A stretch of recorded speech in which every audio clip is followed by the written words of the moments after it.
Chapter 408. Today's explosive fourth chapter has been delivered.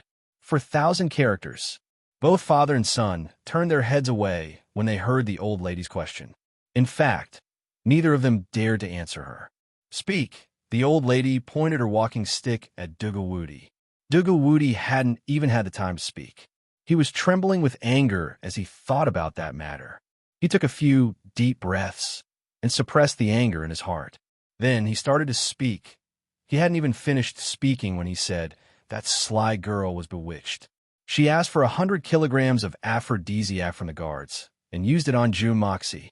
The old lady had already guessed what was going to happen. So, her body swayed, and her walking stick fell from her hand with a bang. Her body was on the verge of collapsing. Dugawudi and his wives hastily rushed forward to hug her and repeatedly called out to her. What a sin! The old lady finally recovered. Tears streamed down her face as soon as she opened her mouth. She didn't doubt the authenticity of this matter. After all, Dugu Xiaoyi's temperament and her feelings for Jun Sun Xiao made this matter entirely possible. Taking 10,000 steps back, with Jun Zhan Tian's status, there was no way he would lie about such a matter. Moreover, the army was about to return. Even if Jun Zhan Tian were to disregard his old face and lie, how long could such an undeniable lie last? Wouldn't he be the laughing stock of the world? Besides, Dugu Xiaoyi had always had a good impression of that debauchee of the Jun family. And this wasn't a secret in the Dugu family. However, the most important issue wasn't over yet. So, General Dugu braced himself and finished the second half of his story. In fact, there wasn't much to say about the details after that. But the most important thing was that Guan Qinghan was involved in this matter. The complexions of all the women became heavy for a moment. What do you plan to do? The old lady's face sank as she looked at Dugu Zongheng and Dugawudi. What else can I do? In any case, I will never agree to this. Jun Moxie was a hedonistic playboy by nature. He was unbearably stubborn and mischievous. Normally, he would engage in fights with chickens and dogs. He did not attend to his proper duties. He was a true prodigal. How could Xiao Yi marry this fellow? If I were to marry him, wouldn't I be wrong for the rest of my life? Dugawudi said angrily. When that brat comes back, I will castrate him. Let's do it. Bullshit. Now that something like this has happened, how can Xiao Yi marry someone else? The old lady Dugu was angry and gloomy at the same time. You actually want to castrate him? You bastard. How can you be so shameless? How dare you have such a thought? Humph. General Dugu really knows how to talk. Castrate. Hee, invincible Dugu. I'll give you that right, but do you dare? Jun Zhan Tian slanted his eyes at Dugawudi. He crossed his arms and snorted twice. This old man's grandson has been humble and courteous since he was a child. He's refined, handsome, and talented. How could you say that he's so unbearable? I really don't know whether you're blind or that girl Xiao Yi is blind. Jun Zhan Tian, you have the nerve to say that. The old lady Dugu looked at Jun Zhan Tian with disdain. You can say such words with that grandson of yours, and you don't even blush? What does a little girl know? She's already been fooled by a few honeyed words. Old sister-in-law, you have to speak with a conscience. That brat Mo Xie has never taken the initiative to look for that girl Xiao Yi. It's always that girl who has rushed to look for Mo Xie. This is something that everyone knows. This old man is speaking the truth, right? I heard that when Mo Xie opened the aristocratic hall, someone said something like, if I really don't have money, then I'll use my daughter to pay the debt. Then, I'll take that brat as my son-in-law to pay the debt. Old man Dugu said in a slow and unhurried manner. The old lady Dugu's eyes immediately locked on her son. Invincible Dugu. You bastard, did you say such a thing? General Dugu was completely dumbfounded. But how could he dare to deny under the pressure of his mother? I was pushed around by that brat at that time. So I said it in passing. No one took it seriously. Bah, no one took it seriously, and you still have a nerve to say it? The old lady Dugu didn't know what to say for a moment. Old man Dugu saw that he had gained the upper hand and immediately followed up with another attack. Old sister-in-law, As the saying goes, a good man doesn't fight with a woman. I won't argue with you about the past. Anything I say now is meaningless. The biggest problem at present is that, cough cough, the two of them are already dry like firewood on a raging fire. I'll come here to ask for your opinion. That's all. Grandpa June sneered. Then, he quickly changed the topic and said, let's put it bluntly. If your Dugu family insists on not marrying off your daughter, then our June family may not necessarily want to marry your daughter. Besides, we may not be willing to marry even if you don't want to. If Mo Sia didn't have any objections, then why would he need your granddaughter's aphrodisiac?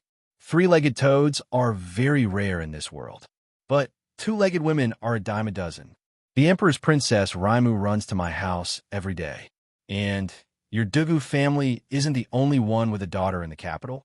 Becoming the prince's son-in-law would be considered as a relative of the emperor. Wouldn't it be better than becoming a son-in-law of the Dugu family?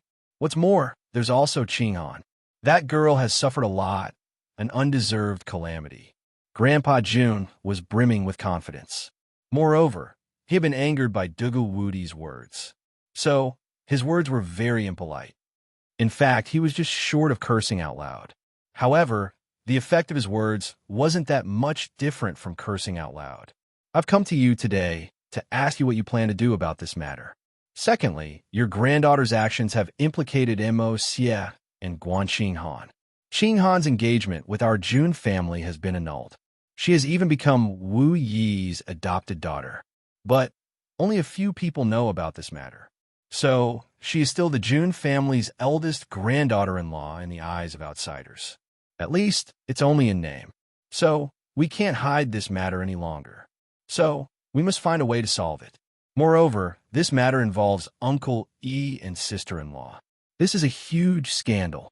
Even if you're the Dugu family doesn't want to marry off your daughter, you must give me an explanation for this matter. Thirdly, if you're the Dugu family wishes to stay out of this matter, then that's not a problem. However, as the saying goes, money makes the world go round. As long as you use a large amount of money, I believe that this matter can be settled. So, you must quickly hand over those 90 million taels of silver to me. This matter cannot be delayed any further. Grandpa June spoke hurriedly and quickly, enunciating each and every word clearly, leaving the men and women of the Dugu family dumbfounded. June John Tian's words may have been unpleasant to hear, but they had hit the nail on the head. Everyone had been concerned about Dugu Xiaoyi, but they had neglected the relationship between June Moxie and Guan Qinghan. In the end, this was the main event. You, Dugu Xiaoyi, brought this upon yourself. But June Daxiao and Guan Qinghan are the real victims. If this matter were to blow up, then the Dugu family would definitely not be able to stay out of it. After all, this matter was caused by Dugu Xiaoyi. The court would certainly use the matter of Uncle Ling and sister-in-law to make an issue out of it. Even if they knew that Dugu Xiaoyi's matter was involved, they would still be wise not to mention it. After all, those people wouldn't have the guts to provoke two military tycoons at the same time. But if the June family were to be forced into a corner, and the June family would directly announce to the whole world that Dugu Xiaoyi had drugged Dugu Xiaoyi, then, even if they didn't want to marry off their daughter, they wouldn't be able to do it. The young lady of a big family had actually done something like cooked rice with a man. That would be a huge joke and a huge scandal. Moreover, Dugu Xiaoyi had actually drugged Dugu Xiaoyi in order to cook rice. This was a despicable method that only a perverted thief would use. The old lady Dugu suddenly flew into a rage as she thought of this. Why would the family's bodyguards have aphrodisiac on them? These bodyguards are very loyal. They were selected to go to the Southern Heaven City, but they were responsible for protecting the family's inner courtyard. So, why would they have aphrodisiac on them? What do they want? Dugu Zongheng and Dugu Wu Di shuddered when they heard this. Their expressions suddenly turned serious and unsightly. Dugu Wu Di's hawk-like gaze swept over the First Lady and the 7 concubines. His gaze was as cold as a knife. Cough, cough. I heard that the girl's drug is meant for men. Cough, cough, cough. I heard that the bodyguard's body, cough, cough, has some problems. Cough, cough, cough. He can't do it. Grandpa June felt somewhat embarrassed, but he had no choice but to stand up and explain. It was very likely that there would be bloodshed if he didn't explain things clearly, so that's how it is. The two bear-like men's gazes immediately softened. The group of women heaved a sigh of relief. Their faces had become sweaty due to the nervousness they had felt a moment ago. They wouldn't be able to raise their heads in the future if they were to be branded with such a stigma. Even being suspected would be a very shameful matter. This matter didn't set off any big waves. But Jun Tian's words were very deadly. The old lady and Dugu Zong Hung nearly fainted after listening to Jun Tian's three objectives. Dugu Zong Hung was suddenly reminded of a sad matter. He suddenly rushed over in a rage, grabbed Dugu Wu Di, and gave him a beating. "You son of a bitch! You have nothing better to do. You dragged this old man into a debt of 90 million. And your daughter is even better. She has directly caused a huge commotion in the world. I will beat you to death, you son of a bitch." "Stop!" Grandpa June shouted. "You old bastard, don't even think of putting on an act in front of me. Speak frankly. What should we do about this matter? It's only a matter of a few words. I am in a hurry to arrange a countermeasure. I have already issued a gag order in the Southern Heaven City. But I reckon that all the great families have already received the news. And His Majesty has already known about it. I'm King under pressure right now. And you two are still bickering with each other. Don't you know that time is precious? And you're still putting on a show? It's fine to postpone the marriage for the time being. But this matter, our two families have never joined hands before. But we must make an exception this time. Your June family's reputation can't afford to be tarnished no matter what. And our Xiao Yi's reputation can't be tarnished either." Old Lady Dugu made a prompt decision. "Reputation? What reputation do I have now?" Dugu Zonghang's chest heaved up and down in anger. "You took the initiative to drug someone. What reputation do you have?" His carrot-thick finger pointed at Dugu Wu Di and his daughters-in-law. He couldn't help but point at them. You raised a good daughter. You raised a good daughter. You've made a fool out of yourself. You're a dignified young lady of a noble family. And you've done such a shameful thing. This really infuriates this old man." Dugu Wu Di and his wives lowered their heads as they listened to the lecture. Everyone was muttering in their hearts. "Isn't it because you spoiled her? You flew into a rage when we spoke a little louder. And there's no need to talk about disciplining her. You've spoiled her to this extent, and you have to bear 90% of the responsibility." But they could only think about it in their hearts. Who would dare to say it out loud? Wouldn't that be asking for their lives? In that case, our two families must make preparations. You must know that the imperial censors of the imperial court can talk a living person to death. Moreover, there's no point in arguing over such a clear matter. I'll be in the dark, and you'll be out in the open. We must work together in one fell swoop. Otherwise, the consequences for both our families will be unimaginable. Grandpa June's words were serious, but he felt relieved in his heart. He had finally managed to swindle this family of troublemakers to his side. It hadn't been easy, but victory was already in his grasp. The alliance of two military families was unprecedentedly powerful. How could the rotten scholars of the world dare to resist?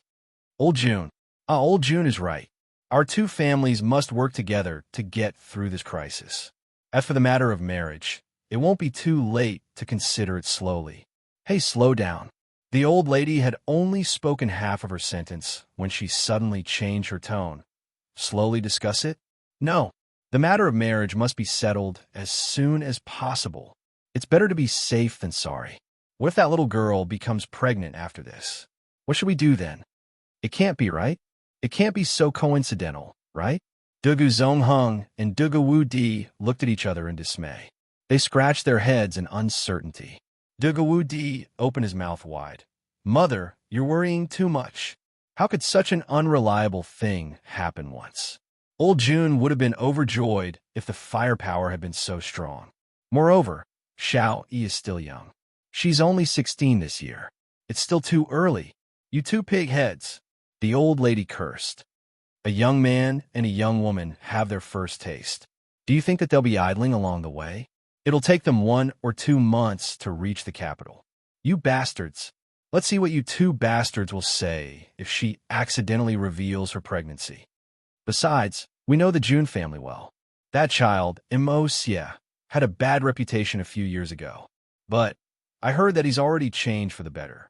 Moreover, he's become the disciple of an otherworldly expert. It can't be considered as a disgrace to Xiao Yi. The old lady finished speaking in one breath. Her face was full of worry. The eyes of the madams suddenly revealed traces of shame when they heard this. But their complexions also turned deathly pale. This kind of thing wasn't impossible. Crap! Dugu Wu Di and Dugu Zong Hung exclaimed in unison. They were dumbstruck. The more Jun Zhan Tian listened, the more pleased he became. His eyebrows were full of smiles. Umph.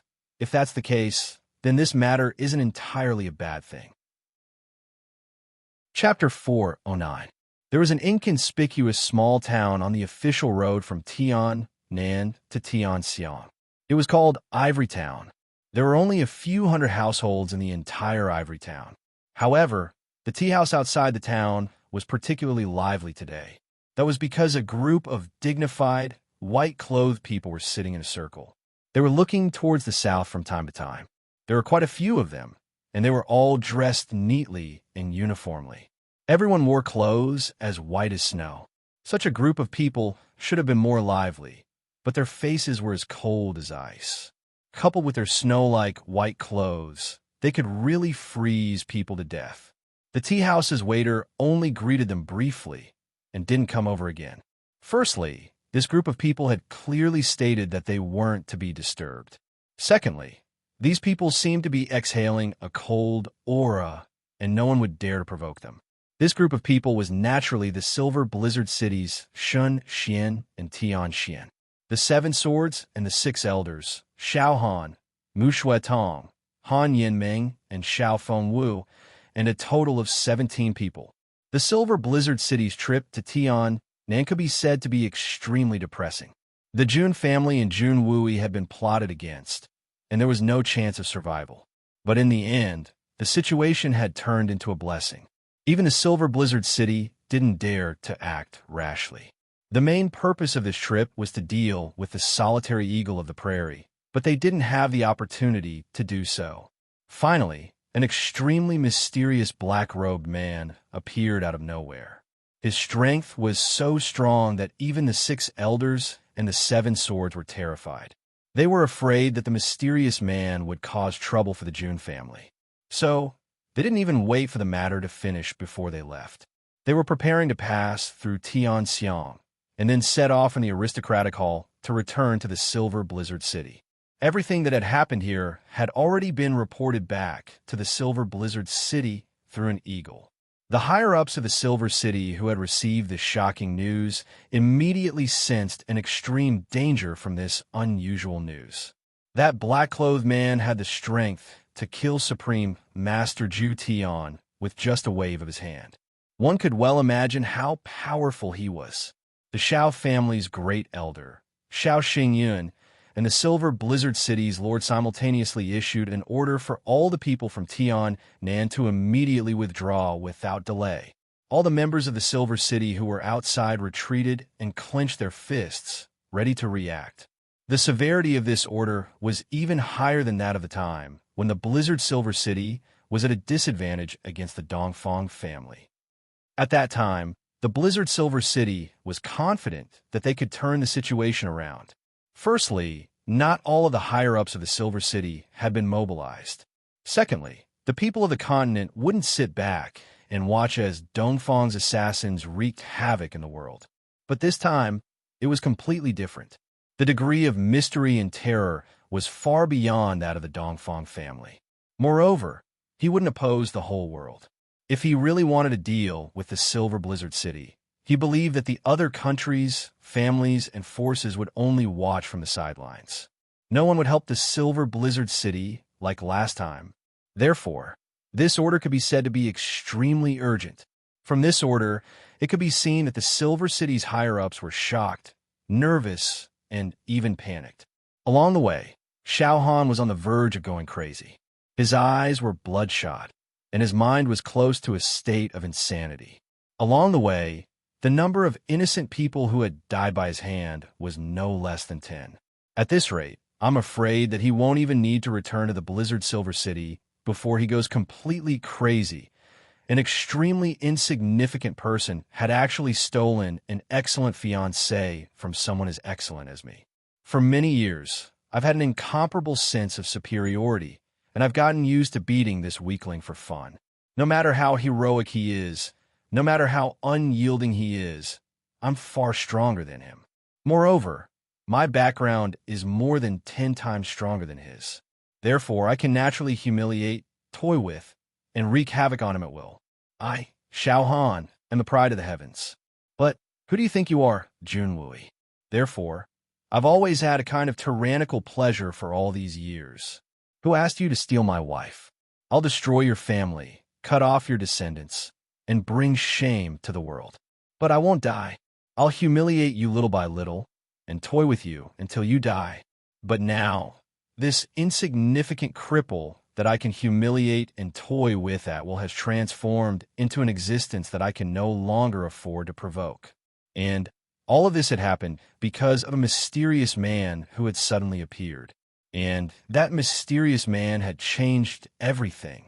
This sudden and huge contrast was equivalent to a person who had been high up in the heavens.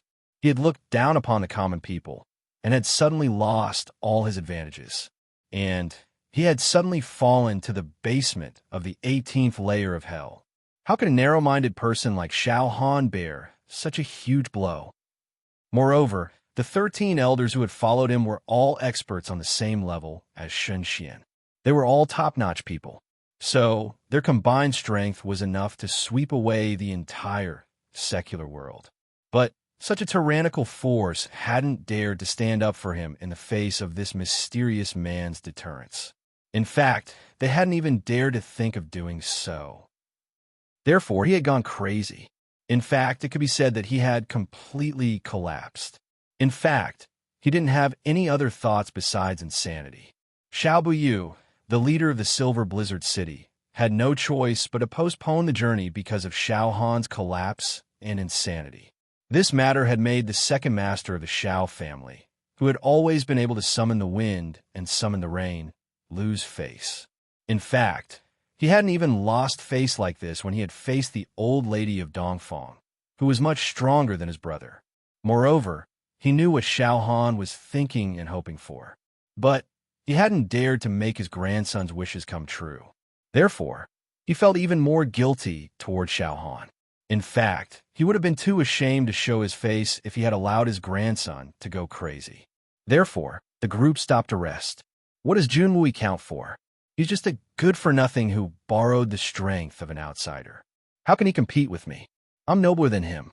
I'm better than him. I should have trampled on him all my life. I should have trampled on him as I pleased. I should have toyed with him. He's an insignificant cripple, and he will always be. Xiao Han had gone crazy and was shouting incessantly. He didn't have the demeanor of a powerful Tian Xian expert anymore. Nobody responded to him. That was because everyone knew that he was talking nonsense. What does Junwui count for? He's a dignified blood general. He's unhindered on the battlefield and has never tasted defeat. He has such outstanding achievements at such a young age. Who knows how much glory he would have had if the elders of the Xiao family hadn't intervened. But Junwui has been crippled for 10 years, but he hasn't become a cripple. His cultivation has reached the middle level of Tian Xian. What kind of unswerving determination and willpower is that? And who do you think you are, Xiao Han? The Silver Blizzard City and the Xiao family have provided you with the best techniques, the best training environment, and countless rare medicines. But you're only at the primary level of Tian Xian, and you still have the nerve to say that I'm a nobody? I've decided to have a decisive battle with Junwui. I'm a man who's been robbed of his wife. Xiao Han realized that his words had no basis to back them up, so it was difficult for him to say them again. His eyes reddened, and his body trembled as he looked straight at Xiao Buyu. These words seemed to have been squeezed out from the bottom of his heart. They were hoarse and low, and resembled a broken gong. Perhaps this was the only explanation that Xiao Han could come up with. I don't care about life or death. I must fight with him. Jun Wui and I can't coexist in this world. Xiao Han was so excited that his fingers were trembling. His hair was disheveled, and his face was pale. His eyes were crazed. I'll go alone if you don't agree. Otherwise, I'll die here. I won't go back to the Silver Blizzard City. I won't have the face to go back. Xiao Han's complexion was exceptionally miserable at this moment. He was extremely ashamed and resentful. Even Han Yinming, who didn't have a good impression of him, had a look of pity in her eyes. He's a man who's been robbed of his fiancée, even though his fiancée doesn't have any feelings for him. But it's one thing for both parties to renounce the engagement. But it's another thing for someone to snatch his love away. Xiao Buyu's gaze was deep as he looked at the other elders. Then, everyone slowly nodded. Xiao Han's decision was irrevocable. Everyone had been in the world of martial arts, and they were all men. So, how could they not understand? Xiao Han didn't dare to eradicate the Jun family, but he was the victim. So, he had to fight with the man who'd stolen his wife. So, there was nothing wrong with that. The words wife rob had always been Xiao Han's biggest taboo. No one in the Silver Blizzard City, not even the elders of the Xiao family, had ever dared to mention it.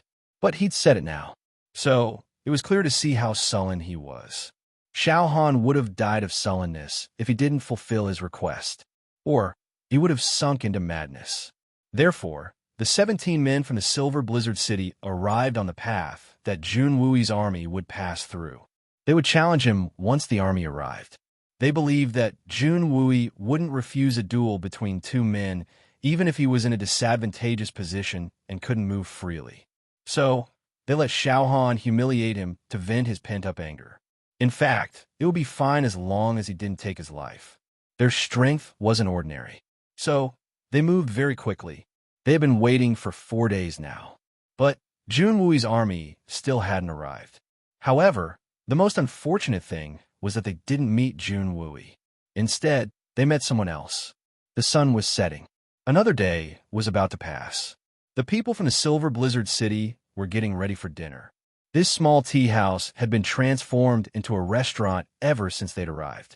The Silver Blizzard City's leaders looked cold and indifferent, but they were rich and overbearing. The money they'd given to the owner of the tea house was enough to cover his annual income. Therefore, the owner of the tea house wasn't disgusted. On the contrary, he was very happy. In fact, he was thankful that the god of wealth had descended upon him.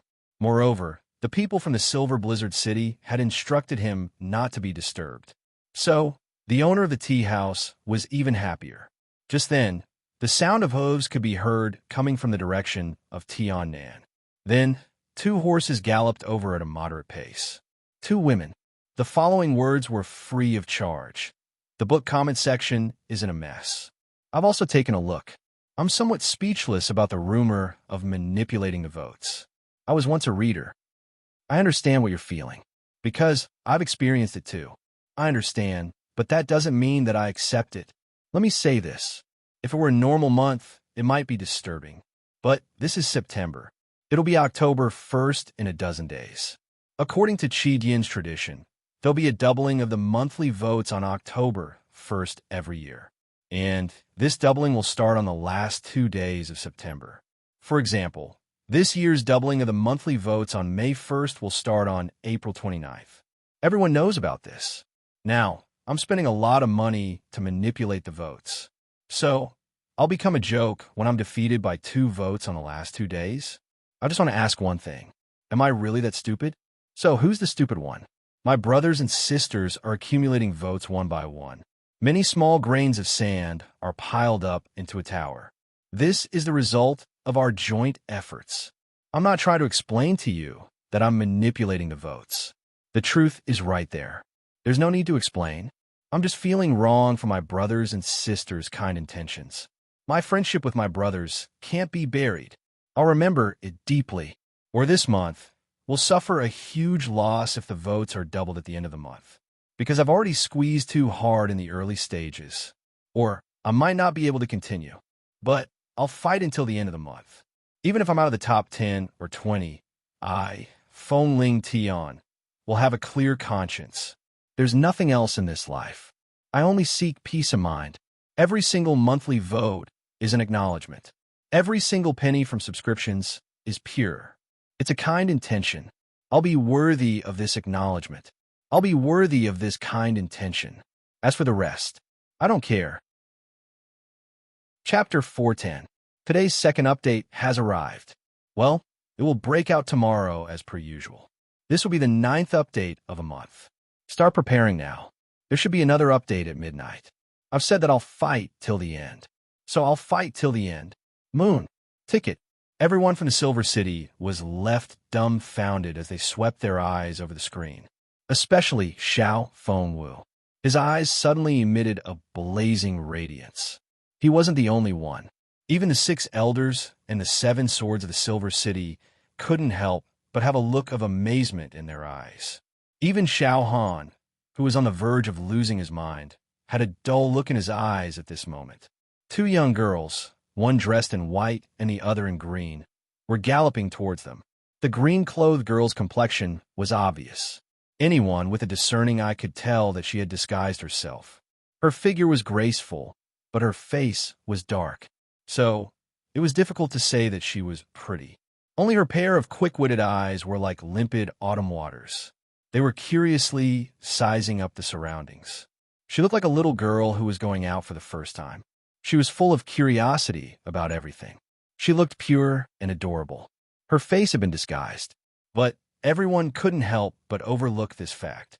Then, they looked at the white-clothed woman on the horse behind them. This was the real reason why everyone had lost their composure. Her clothes were whiter than snow. Her black hair was like the clouds, and her facial features were regular. But just when everyone wanted to see her face, they realized that in front of her peerless elegance, no one actually had the courage to see what this woman looked like. They could only feel that she was abnormally pure and holy. No matter how beautiful or peerless a woman was, in front of this woman in white, there was only one feeling: inferiority. She was like the bright moon in the sky. Her cold radiance had been sprinkled over the earth. But no one could ever approach her. She was unattainable, yet elegant and graceful. She was like a fairy from the 9th heaven. She had floated down to the mortal world.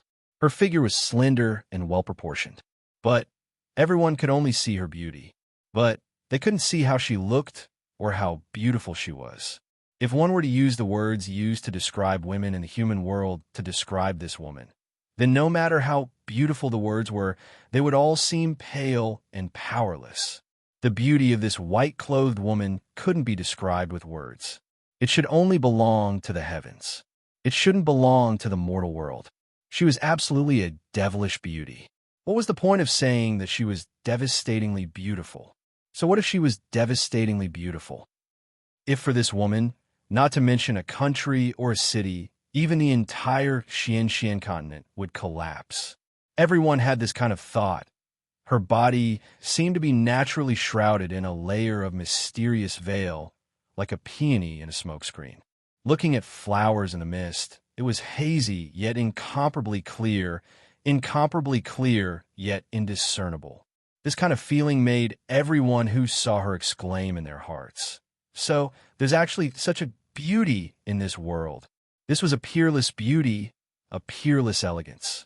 From the moment she suddenly appeared on the road, the setting sun in the west seemed to have stopped its footsteps, just for this rare white-clothed woman, emitting thousands of rays of multicolored light. Just as she flipped off the horse and stood gracefully on the ground, the rays of light behind her suddenly dimmed, and the ground beneath her feet seemed to have suddenly been dyed with an unparalleled immortal chi, glistening brightly. At this moment, no one from the Silver City realized that the white-clothed woman and the green-clothed woman had a strange look in their eyes when they saw the people from the Silver City. But they returned to normal in the next instant. "Elder sister, we've been hurrying all this time, and we're really tired. Why don't we rest here for a while and have a cup of tea before we continue on our journey?" The green-clothed woman's voice was like an oriole's, crisp and melodious. Younger sister's words are reasonable. Haste makes waste. Let's rest for a while before we continue on our journey. In any case, they are still behind us. The white-clothed woman seemed to smile, and the people from the Silver City suddenly felt as if 100 flowers were blooming in front of them. No, even if 100 flowers were really blooming, it wouldn't be able to resist the beauty of this smile. It's just that there are already so many people here. I don't know if the owner can add 2 more seats. Moreover, this is the countryside. How can we get good tea leaves? The white-clothed woman frowned slightly, as if she was somewhat worried. Ladies, please take a seat here. I cough. It's fine to stand here for a while. There's snow tea from the Han family here. It's also of the highest quality. Although it might not be able to catch your eye, this place is remote, so please bear with it. Xiao Fengwu had been infatuated with the white-clothed girl the moment he had laid his eyes on her. So, he hastily stood up with a fervent look on his face. He eagerly offered her the Silver Blizzard City's unique top-grade tea, snow tea. Then, he politely brushed the chair with his sleeves. He didn't forget to impatiently say to Han Yinming, "Sister, your back must be tired after sitting for so long, right? Come, let's stand for a while and rest our backs." Han Yinming immediately pouted, her face full of displeasure. What did this senior brother of mine just say? The snow tea of the Silver City is one of the few heavenly tea leaves in the world. If this tea is not pleasing to my eyes, then I really don't know what other tea would be pleasing to my eyes. His words are so incoherent. Where is the demeanor of an outstanding youth of the Silver City? How could I be in the same generation as such a person? In fact, Xiao Fengwu should have called her martial aunt if they were to strictly judge seniority. However, the elders of the Silver City had said that she was too young, and they had forcibly put her down by a generation. Wouldn't I have to call my sister martial aunt if I were to calculate this in reverse? This is the truth. Han Yinming had vaguely come to realize that this seniority hadn't been randomly assigned.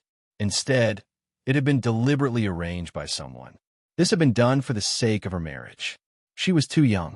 Most of her peers were already in their 30s or 40s. And there were many outstanding men of similar age in the next generation. But there was still a gap in seniority between them. Anyway, the natural order of the world couldn't be disobeyed.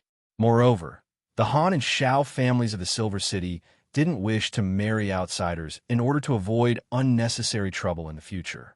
Therefore, they had forcibly put her down by a generation. In particular, senior brother Xiao Fengwu, who was standing in front of him, seemed to be the husband of the 2 families. However, she hadn't been able to understand this due to her young age. Moreover, she was afraid that an embarrassing incident like what had happened to her sister would happen. But Xiao Fengwu would inevitably be the one to accompany her for the rest of her life if everything went smoothly. This approach was somewhat like burying one's head in the sand. But no one in the Silver City had ever said anything about it.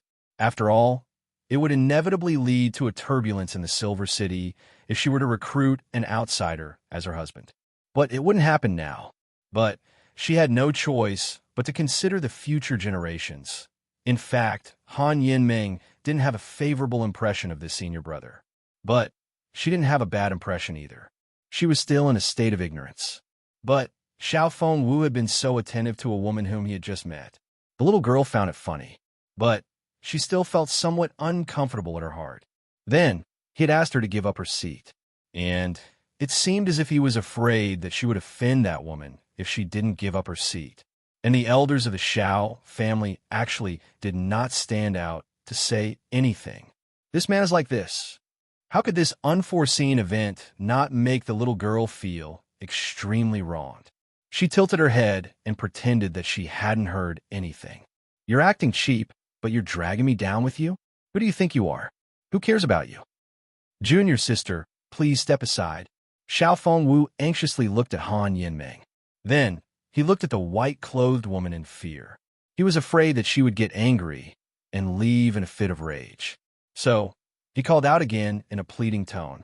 Fengwu, how can you speak to the little princess like this? Mu Shui Tong couldn't stand it any longer. He shouted in an angry voice. This shout had made the Silver City's higher-ups realize that a conflict had arisen in this place. One look at Xiao Fengwu's appearance made them realize that the Xiao family's grandson had fallen in love with the white-clothed woman at first sight. Han Yinming was even more unhappy. She had always been the most pampered daughter of the Xiao family. So how could she endure this? Moreover, none of the elders who had always doted on her had opened their mouths to support her. She couldn't help but pout her small mouth, wrinkle her nose, stamp her feet, and stand up in anger. She then said, "Xiao Fengwu, you're good. I finally know you today." She angrily ran to Mu Shuetong's side and leaned against him in an aggrieved manner. She couldn't help but shed tears. "Young lady, please take a seat. I've been neglecting you since we've been living in the wilderness. I'll personally prepare some tea for you." Xiao Fengwu didn't seem to have paid any attention to Han Yinming's words. Instead, he deftly wiped Han Yinming's chair with an attentive look on his face. "Thank you very much, young master." A trace of contempt flashed in the green-clothed girl's eyes. The two women gently walked over. The fragrance of the fragrant tea assailed everyone's nostrils as they passed by, and they suddenly felt a rare sense of contentment. The white-clothed woman didn't say a word from beginning to end. In fact, she didn't even have any special expression on her face. "You're welcome. You're welcome. I'm Xiao Fengwu. May I ask the honored names of the two young ladies?" Xiao Fengwu rubbed his hands. His face was brimming with honor.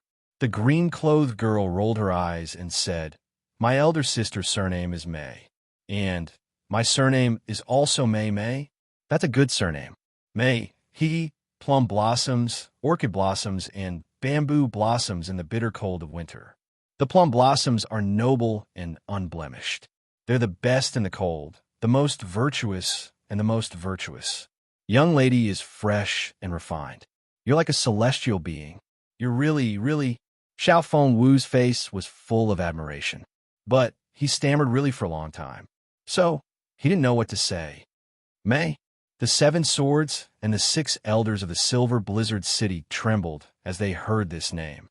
This surname wasn't a big deal, but they had just returned from the Southern Heaven region, and they had just witnessed the earth-shattering strength of the venerable Mei of the Tian Fa forest. So, they had a lingering fear of the surname. "May I ask the young lady where you've come from?" "I've traveled the world for decades, and I've met many people, but I've rarely seen such an outstanding talent like the young lady. Perhaps the young lady is the descendant of an old friend of mine." Xiaobuyu stroked his beard as he chuckled. "We sisters are from Tianxiang. Our families are businessmen." The white-clothed girl still didn't speak. She only looked down at her snow tea. She remained motionless. So, the green-clothed girl continued to speak. "Two single women are traveling the world alone. It seems that these two young ladies have extraordinary skills." Xiaobuyu became more and more suspicious the more he looked at them. These two women didn't seem to have any Xin cultivation on their bodies, no matter how he looked at them. But he was only one step away from becoming a great master. So, he couldn't help but feel his heart tighten. Chapter 411. The 9th outbreak of this month. The first one has arrived. I can't stand it anymore. I'm exhausted. I'm going to sleep. The third one will arrive in the evening. We don't travel alone in the world. We have guards. But they don't usually appear in front of people, The green-clothed girl seemed to have blurted out this sentence. She covered her mouth before she could finish speaking. Her round eyes seemed to have turned in panic. She let out a hollow laugh. It seemed that she was terrified. Xiaobuyu's heart calmed down. It seemed that his previous feeling had been an illusion. He had been overly apprehensive lately. Moreover, these two women didn't have the slightest Xian qi fluctuation. So, it seemed that these two women weren't important people. So, it didn't matter as long as they weren't from the Southern Heaven City. He had been scared a moment ago. After all, this white-clothed girl had some sort of relationship with Venerable Mei. That would have been a disaster for him. But it seemed that this wasn't the case now. That's easy to handle since it's not the case. Feng was a very good impression of this girl. I've never heard of any family in the secular world that could resist the temptation of the Silver Blizzard City. It's normal for a man to have 3 or 4 wives. So, it wouldn't be a big deal even if Feng were to marry one more. It would be fine as long as the little princess is the legal wife. Xiao Buyu gave Xiao Han a meaningful look as he thought of this. Xiao Han still looked somewhat deranged. His mind had calmed down, and he was waiting to fight with Jun Wui. However, he still hadn't recovered from the exhaustion of the last few days. Xiao Han should be able to act like a madman in this state. Then, I'll be able to turn things around in case it doesn't work. No matter what, Xiao Fengwu was still his own great-grandson. This girl is outstanding. She's an outstanding beauty. So, it doesn't matter even if her family background is a little inferior. So it's not a big deal. His judgment was very accurate. This white-clothed woman had absolutely no relationship with the venerable Mei in his heart. This was absolutely true. However, he had never thought that. Fengwu, have you taken a fancy to this white-clothed girl? Xiao Han understood tacitly and raised his head to look at his nephew. He deliberately acted as if he was about to go crazy again. Xiao Fengwu was at a loss. He stealthily glanced at the white-clothed woman and stammered, Uncle, I'm only asking you, am I right or not? Do you think this girl is very beautiful? You want to marry me? Xiao Han looked like he was drunk. He slammed the table and glared at him. The meaning was clear. If you like her, Uncle will help you be the bad guy. The green-clothed girl rolled her eyes. Marry my boss? You guys are really something. Yes, but Xiao Fengwu was indeed a bit bossy and domineering, but he was still young after all. He was still a bit embarrassed after hearing such things. His face was still lacking in training. That's enough. Uncle, I will help you. Xiao Han turned to the woman in white and said in a condescending tone, Dare I ask this young lady, have you ever heard of my silver blizzard city? If the heavens wanted to destroy someone, they would first make him crazy. But what if that person was pretending to be crazy? If the heavens wanted to destroy someone, then they could do it. But what if that person was pretending to be crazy? Mu Shuetong's gaze was fixed on the white-clothed woman while Xiao Han was acting like a madman and saying these words. The so-called love of beauty was something that everyone had. Mu Shuetong didn't have any improper thoughts because of this, but he still wanted to protect her. He didn't want such a beautiful woman to be defiled by the Xiao family's uncle and nephew. However, he couldn't stand up for that girl. Moreover, any discerning person could see that Xiao Buyu was the mastermind behind all of this. So, what would be the point of standing up for her if she stood up for him? However, he found it strange that he couldn't see the woman's face clearly even with his cultivation at such a short distance. However, this woman gave off a very realistic feeling. She wasn't wearing any disguise, nor was she wearing a veil. She was barefaced, but no one could see her face clearly. What's going on? What does this feeling mean? Moreover, Mu Shuetong was most puzzled by the conversation between Xiao Han and Xiao Fengwu, and he was afraid that anyone would have been able to hear the vulgar undertones in their conversation, especially when they were talking about the white-clothed woman. It was believed that any other woman would have been so embarrassed that she wouldn't have been able to show her face. However, this woman's expression hadn't changed from beginning to end. In fact, it seemed as if she hadn't heard anything. She was still holding her cup of snow tea and was carefully savoring it. In fact, it seemed as if she only had eyes for that exceptional fragrant tea. Even if it was a simple and crude teacup in the countryside, in her hands, it was like holding the golden tripod of the imperial palace. She didn't even bat an eyelid when Xiao Han asked her a question. It seemed as if she hadn't heard him at all. It seemed as if the words Silver Blizzard City were nothing in her eyes. In fact, they didn't even have any meaning. Silver Blizzard City? What kind of place is that? The green-clothed girl smiled tenderly. She then tilted her head in a cute manner. It seemed as if she was thinking about it carefully. Then, she revealed an apologetic and sincere expression as she said, I'm really sorry. I've never been to that place. I've never even heard of it. Is it very famous? Xiao Han paused for a moment. He knew that these two people would look at him with admiration as soon as he mentioned the Silver Blizzard City. Then, he would ask them a few questions, and he would be able to easily find out the ins and outs of the matter. Then, he would directly propose a marriage. And he believed that nobody would dare to refuse a marriage proposal from the Silver Blizzard City. However, The reality was very different from what he had imagined. The opposite party hadn't even heard of the Silver Blizzard City. This made Xiao Han and Xiao Fengwu, who had been accumulating their strength for a long time, feel as if they had punched into cotton. Not only were they unable to exert their strength, but they had even twisted their wrists. It would have been fine if he didn't know, but the other party didn't know, and had a sincere look on his face as if he had done something wrong. This made Xiao Han, who wanted to use this as a pretext to make a fuss, at a loss of what to do. Of course, if Xiao Han knew who the two women he was forcing to marry were, he probably wouldn't even be able to wait until Junwu Yi arrived. The Silver Blizzard City is our hometown. Hee. The two young ladies are not Xian experts. Moreover, they don't know any Xian experts. So, they haven't come into contact with this level. Xiao Fengwu hastily smiled. But there was a hint of arrogance in his tone. But I believe that there are no Xian cultivators in the continent who haven't heard of the Silver Blizzard City. The Silver Blizzard City is the pinnacle of the Xian continent. It's so powerful, the green-clothed girl exclaimed. She covered her mouth with her small white hands. Then, she suddenly said in surprise, "The Silver Blizzard City. Is it made of snow? Won't it melt under the sun?" The Silver Blizzard City. It's just a name. Of course, it's not made of ice and snow, Xiao Fengwu stupidly explained. But why haven't we heard of such a famous place? The green-clothed girl looked at him suspiciously. Then, she suddenly realized, "Oh, I remember now. The Silver Blizzard City." Xiao Han and his nephew let out a long sigh. "You finally remembered. Then, it'll be easy to talk about it in the future." "That's right. You should have heard of the Silver Blizzard City, even if you don't have Xianqi." The green-clothed girl looked at the white-clothed girl and said, "Elder sister, when we were playing in the slums during the New Year, didn't they make a big pile of snow?" "Elder sister, you made them build a wall and build a castle, didn't you?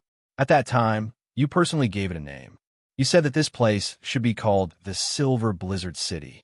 Let it stay outside during the cold winter months. If it's inconvenient for us to travel, we can go in and relieve ourselves. Isn't that right?" The white-clothed girl smiled and slowly nodded. This was her first action. The green-clothed girl suddenly jumped up in excitement. Then, she arrogantly looked at Xiao Han and Xiao Fengwu. "Humph. I was wondering where this place was. It turns out to be our countryside's latrine.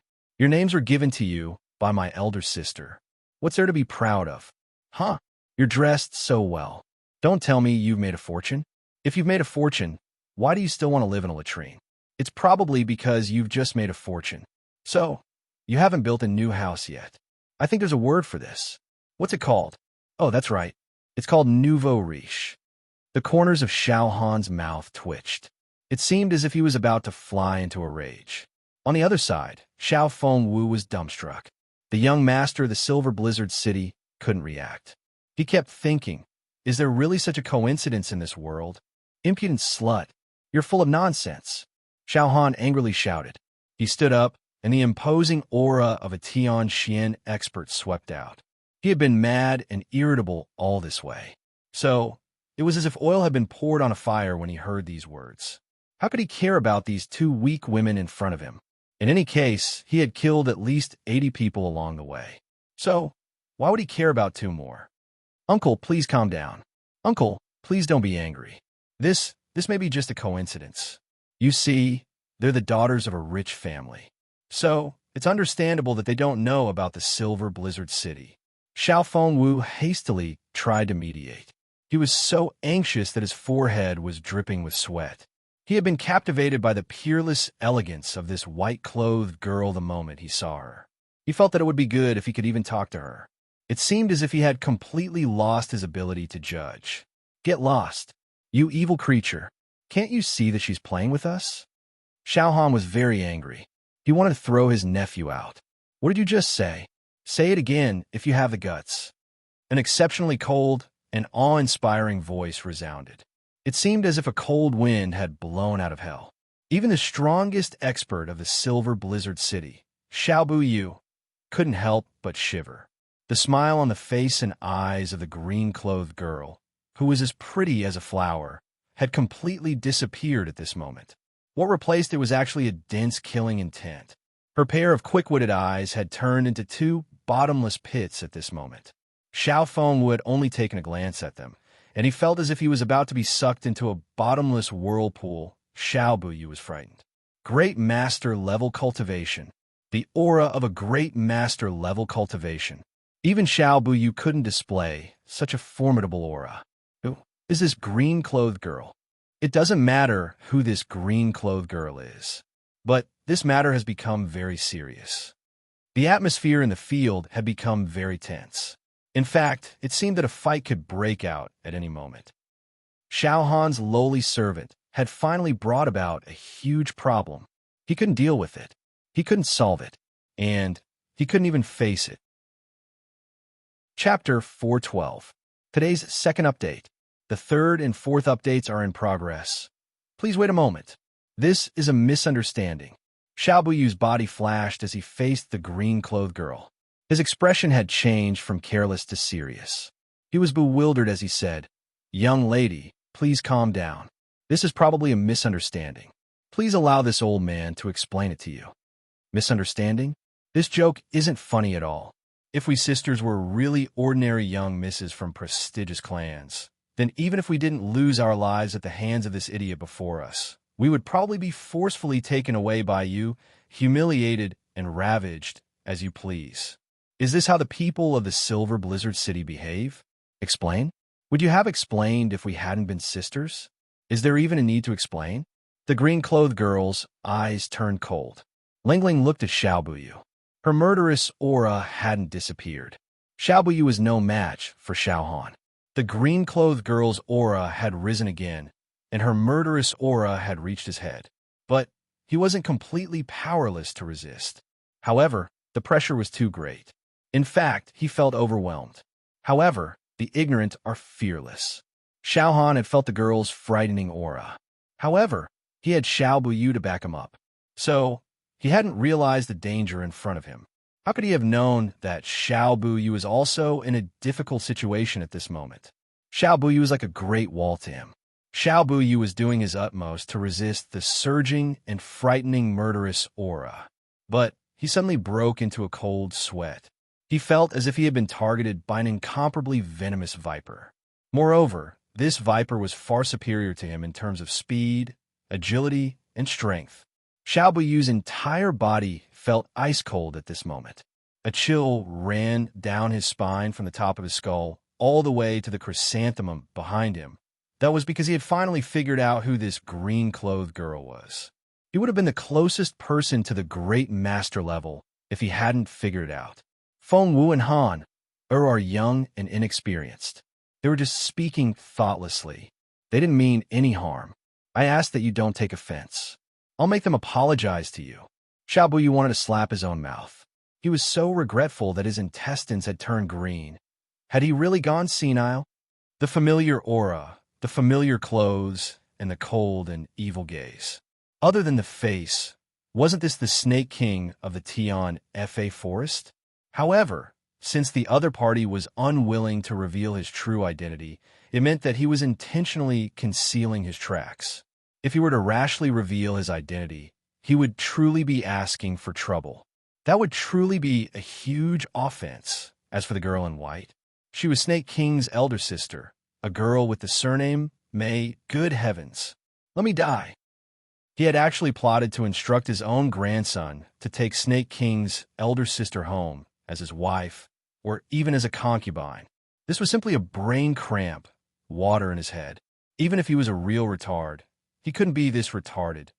If this were spread out, wouldn't it be a huge joke? The Snake King's respect for her indicated that this Snake King's elder sister was a little weaker than Venerable Mei. But she couldn't be much weaker. After all, beasts respect the strong. So, you're nothing if you don't have strength. Moreover, she's surnamed Mei. Could it be that she's Venerable Mei's younger sister?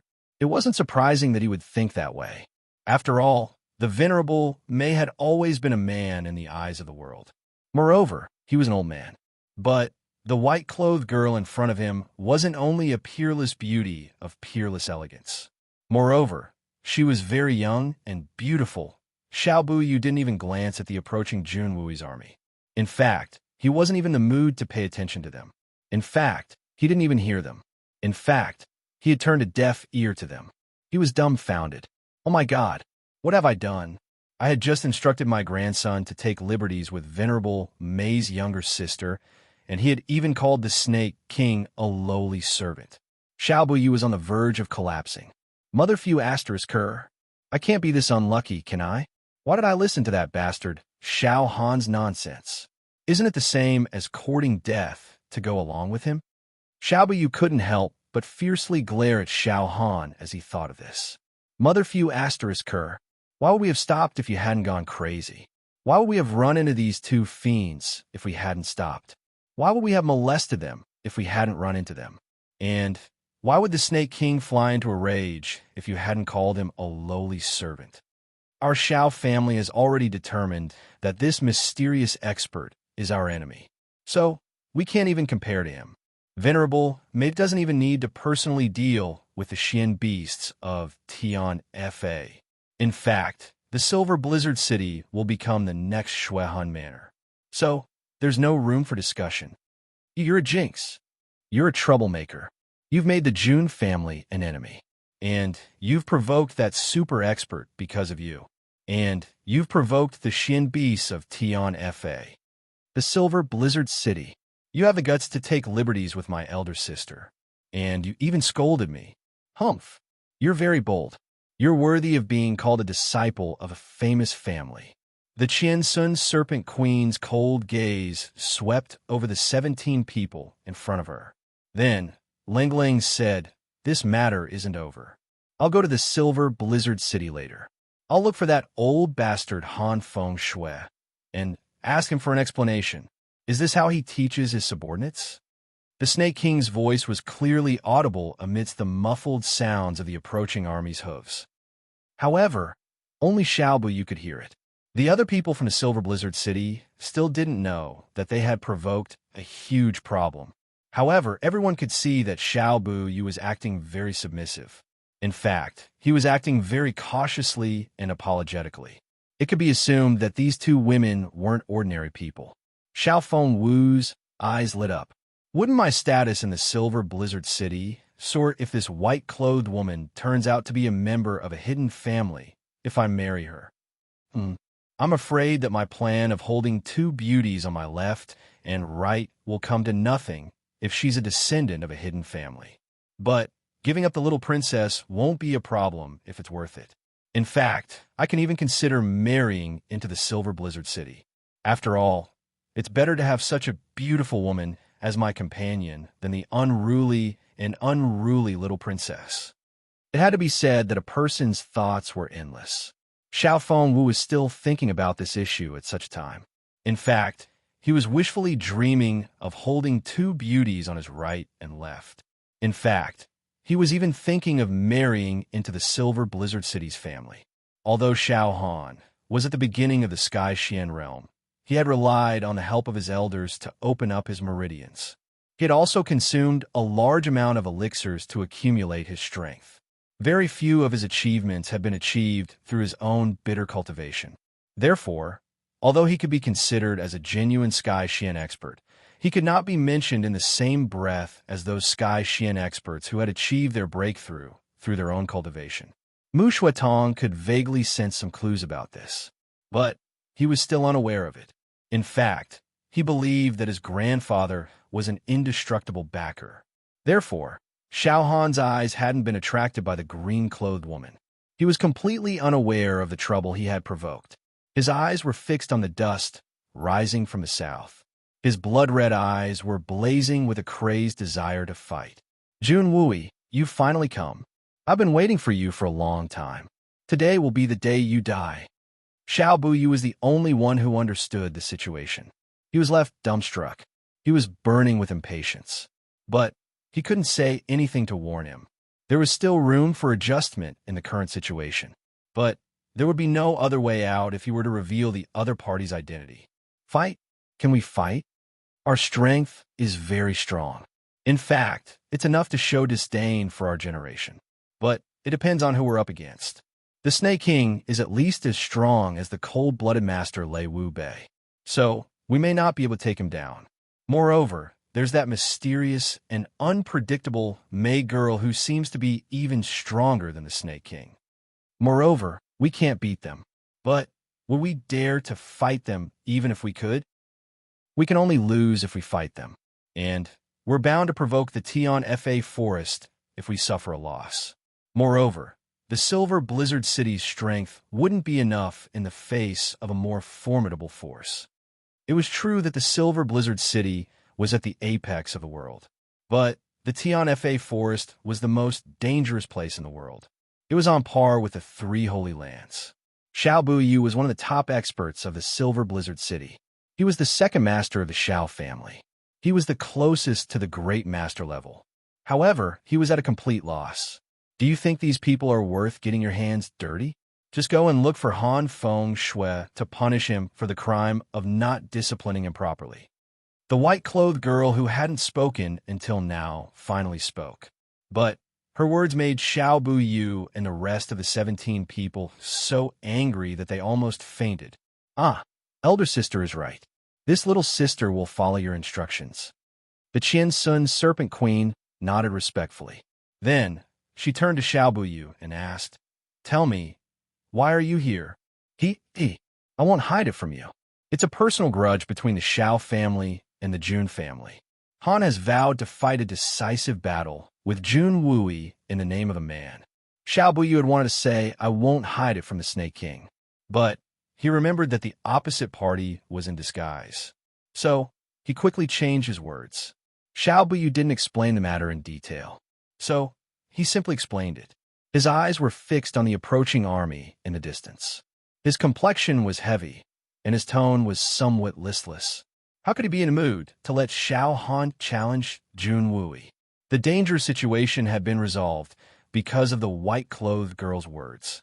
But this matter was far from over in the long run. She had said, "Go and look for Han Feng Shui to punish him for the crime of not disciplining him properly." This meant that the Silver Blizzard City had provoked an unparalleled enemy. This is like a fart that smashed your heels off. It's like drinking a mouthful of cold water to stuff your front teeth. A person's luck can be this bad. It's a wonder in the world. He wished that he could grow a pair of wings on his back and fly back to the Silver Blizzard City as soon as possible. Then he would have arranged a contingency plan. The Snake King is already an unrivaled fiend, and that May girl must be even more dreadful from her tone. This is extremely bad luck. Chapter 413. It must be known that once an army of several 100,000 was deployed in battle, the commander's tent would be located right in the middle of the battlefield. A distance of several tens of thousands of soldiers would be extremely tiring even if they were to rush there, not to mention continuously killing their way through. Even if they were to charge halfway to the commander's tent, how strong would they need to be to do so? Even if a supreme being expert could fly for a period of time in the sky, they would definitely not be able to fly for more than 10 miles. Such a long distance, they would definitely land to take a breather. However, once they landed, they would at least be surrounded for a while before they could fly again. Even if they were to reach the commander's tent, they would still need to take a few breaths, which would consume a lot of their strength. However, as long as there was a disturbance, the commander's tent could be moved in time. Even if it was Solitary Eagle, it would be extremely difficult for him to assassinate Jun Wui in the midst of an army of 20,000 soldiers. Unless it was someone like Jun Dashao who possessed the yin-yang escape technique, he would be able to take the head of the commander in the midst of an army of 10,000. However, Jun Wui clearly remembered that there were only a few people at the level of Tian Xian who appeared in front of him. Furthermore, they suddenly appeared in front of him. There were no signs at all, and he was caught unprepared. The security of the commander's tent was so tight that even a mosquito would not be able to fly in. How did they kill their way in? If there were no traitors, Jun Wui would not believe it, even if he was beaten to death. However, if there were traitors, then where did they come from? Who would be able to arrange for such a traitor? Jun Wui had long had suspicions in his heart, and even had a direction of suspicion. However, that direction of suspicion was too frightening. Once it was triggered, the consequences would be relatively huge. Therefore, this suspicion needed to be confirmed, and he needed the most concrete evidence to prove it. This was the biggest difference between Jun Wooey and Jun Moxie. Jun Wooey was a true descendant of the Jun family. He was the same as Grandpa Jun. For the sake of the country, for the sake of the family, for the sake of the common people, he could delay or even give up on his vengeance. However, if the same thing would happen to Jun Moxie, he wouldn't care so much. He would investigate whoever he suspected and even go to their door to extort confession. So what if you have a strong background? My fists are the strongest. If you hurt my finger, I'll destroy your entire family. As for the impact of this incident and how many innocent people will die, it's none of my business. If you want to blame someone, blame the culprit. Don't tell me you want to blame me, the victim. Hee hee. Jun Wooey, are you puzzled? You can continue to be puzzled and depressed. Xiao Han laughed maniacally. Let me tell you, of course there's an inside story, but I won't tell you. Never ever. Go to hell with this question. Ha ha. My guess was right. There really is more to it than meets the eye. Xiao Han, because of these words of yours, I will fight with you today. I will first collect some interest from your Silver Blizzard City. Not for anything else, but for my big brother, my second brother. Jun Wooey's eyes were filled with murderous intent. A trace of pain flashed in the depths of his eyes. His heart ached. Big brother. Second brother. Forgive third brother. Today, I can wash away the shame of my two brothers. Jun Wooey's eyes sharpened like an arrow. He stretched out his hand and said sword. Jun Moxie was already prepared. With a flick of his wrist, a long green sword appeared in his hand. He handed it over to Jun Wooey. Jun Wooey stretched out his hand to catch it. Unexpectedly, the weight of the sword was unexpectedly heavy. Even with his middle-level Tian Xian's tyrannical strength, he almost couldn't catch it due to his carelessness. His wrist sank, and he hurriedly activated his Xian Qi to stop the sword from falling. This sword looked ordinary, but its weight was more than 3 times that of an ordinary long sword. In fact, this sword wasn't the second batch of treasured swords that Jun Mo Xie had refined. In fact, the young Master Jun had picked up 15 swords before he had come here, and he had refined them into one sword in a moment of panic. Because if he were to give Jun Wooey that sword that was made from hundreds of weapons, Jun Wooey's strength would naturally be able to bear the weight. However, because those swords were almost 10 times heavier than an ordinary sword, even if he could bear it, it would be difficult for him to wield it freely. The third master would need some time to get used to it before he could use it against an enemy. So, it would only produce the opposite effect if he were to give it to him now. Therefore, Jun Moxie had rushed to get this sword as fast as he could. It was only 3 times the weight, but Jun Wooey's strength was enough to handle it in an instant. In terms of quality, this hastily refined sword couldn't be compared to Jun Mo Xie's previous swords. But it was still a divine weapon if one were to compare it to an ordinary weapon. Jun Wooey looked at Jun Moxie in astonishment. Jun Moxie smiled, but he didn't say anything. Jun Wooey casually brandished the sword. Suddenly, a green light flashed in the darkening sky. It looked like a bolt of green lightning and drew a moving line of color. Good sword. It's a very good sword. Jun Wooey blurted out. Xiaobu Yu and the others also had dignified expressions on their faces. This sword was clearly a divine weapon. Elder sister, I'm afraid that there's something strange about this sword. The sword's light and the cloud pattern are reflecting each other. I'm afraid that its quality isn't far from Lei Wu Bei's saber. The green-clothed snake king moved closer to the white-clothed girl's ear and whispered. But the white-clothed girl didn't respond after she spoke. It seemed as if she hadn't heard her. She couldn't help but feel strange. She had thought that the white-clothed girl was attracted by the sword. But she looked up and realized that her elder sister's beautiful eyes were fixedly staring in a certain direction. She wasn't even blinking. The Qian Sun Serpent Queen followed her gaze and saw a tall and handsome young man standing there. He had a tall stature, and his eyes were sparkling. He was standing in front of thousands of soldiers and horses, but he still looked very lonely. It seemed as if he was the only person in the world. The Qian Sun's Serpent Queen felt a kind of heartfelt loneliness and bitterness as she looked at him. It seemed as if she could feel the ancient loneliness in that young man's heart, and she couldn't help but feel a pang of pain in her heart. It's Jun Moxie. The Snake King still remembered this young man. But what puzzled her from the bottom of her heart was why her elder sister would keep staring at him. That young man can be said to be a genius among geniuses from humans' point of view.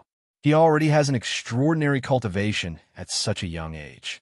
But he still hasn't entered the eyes of the Beast Kings of Tian Fa.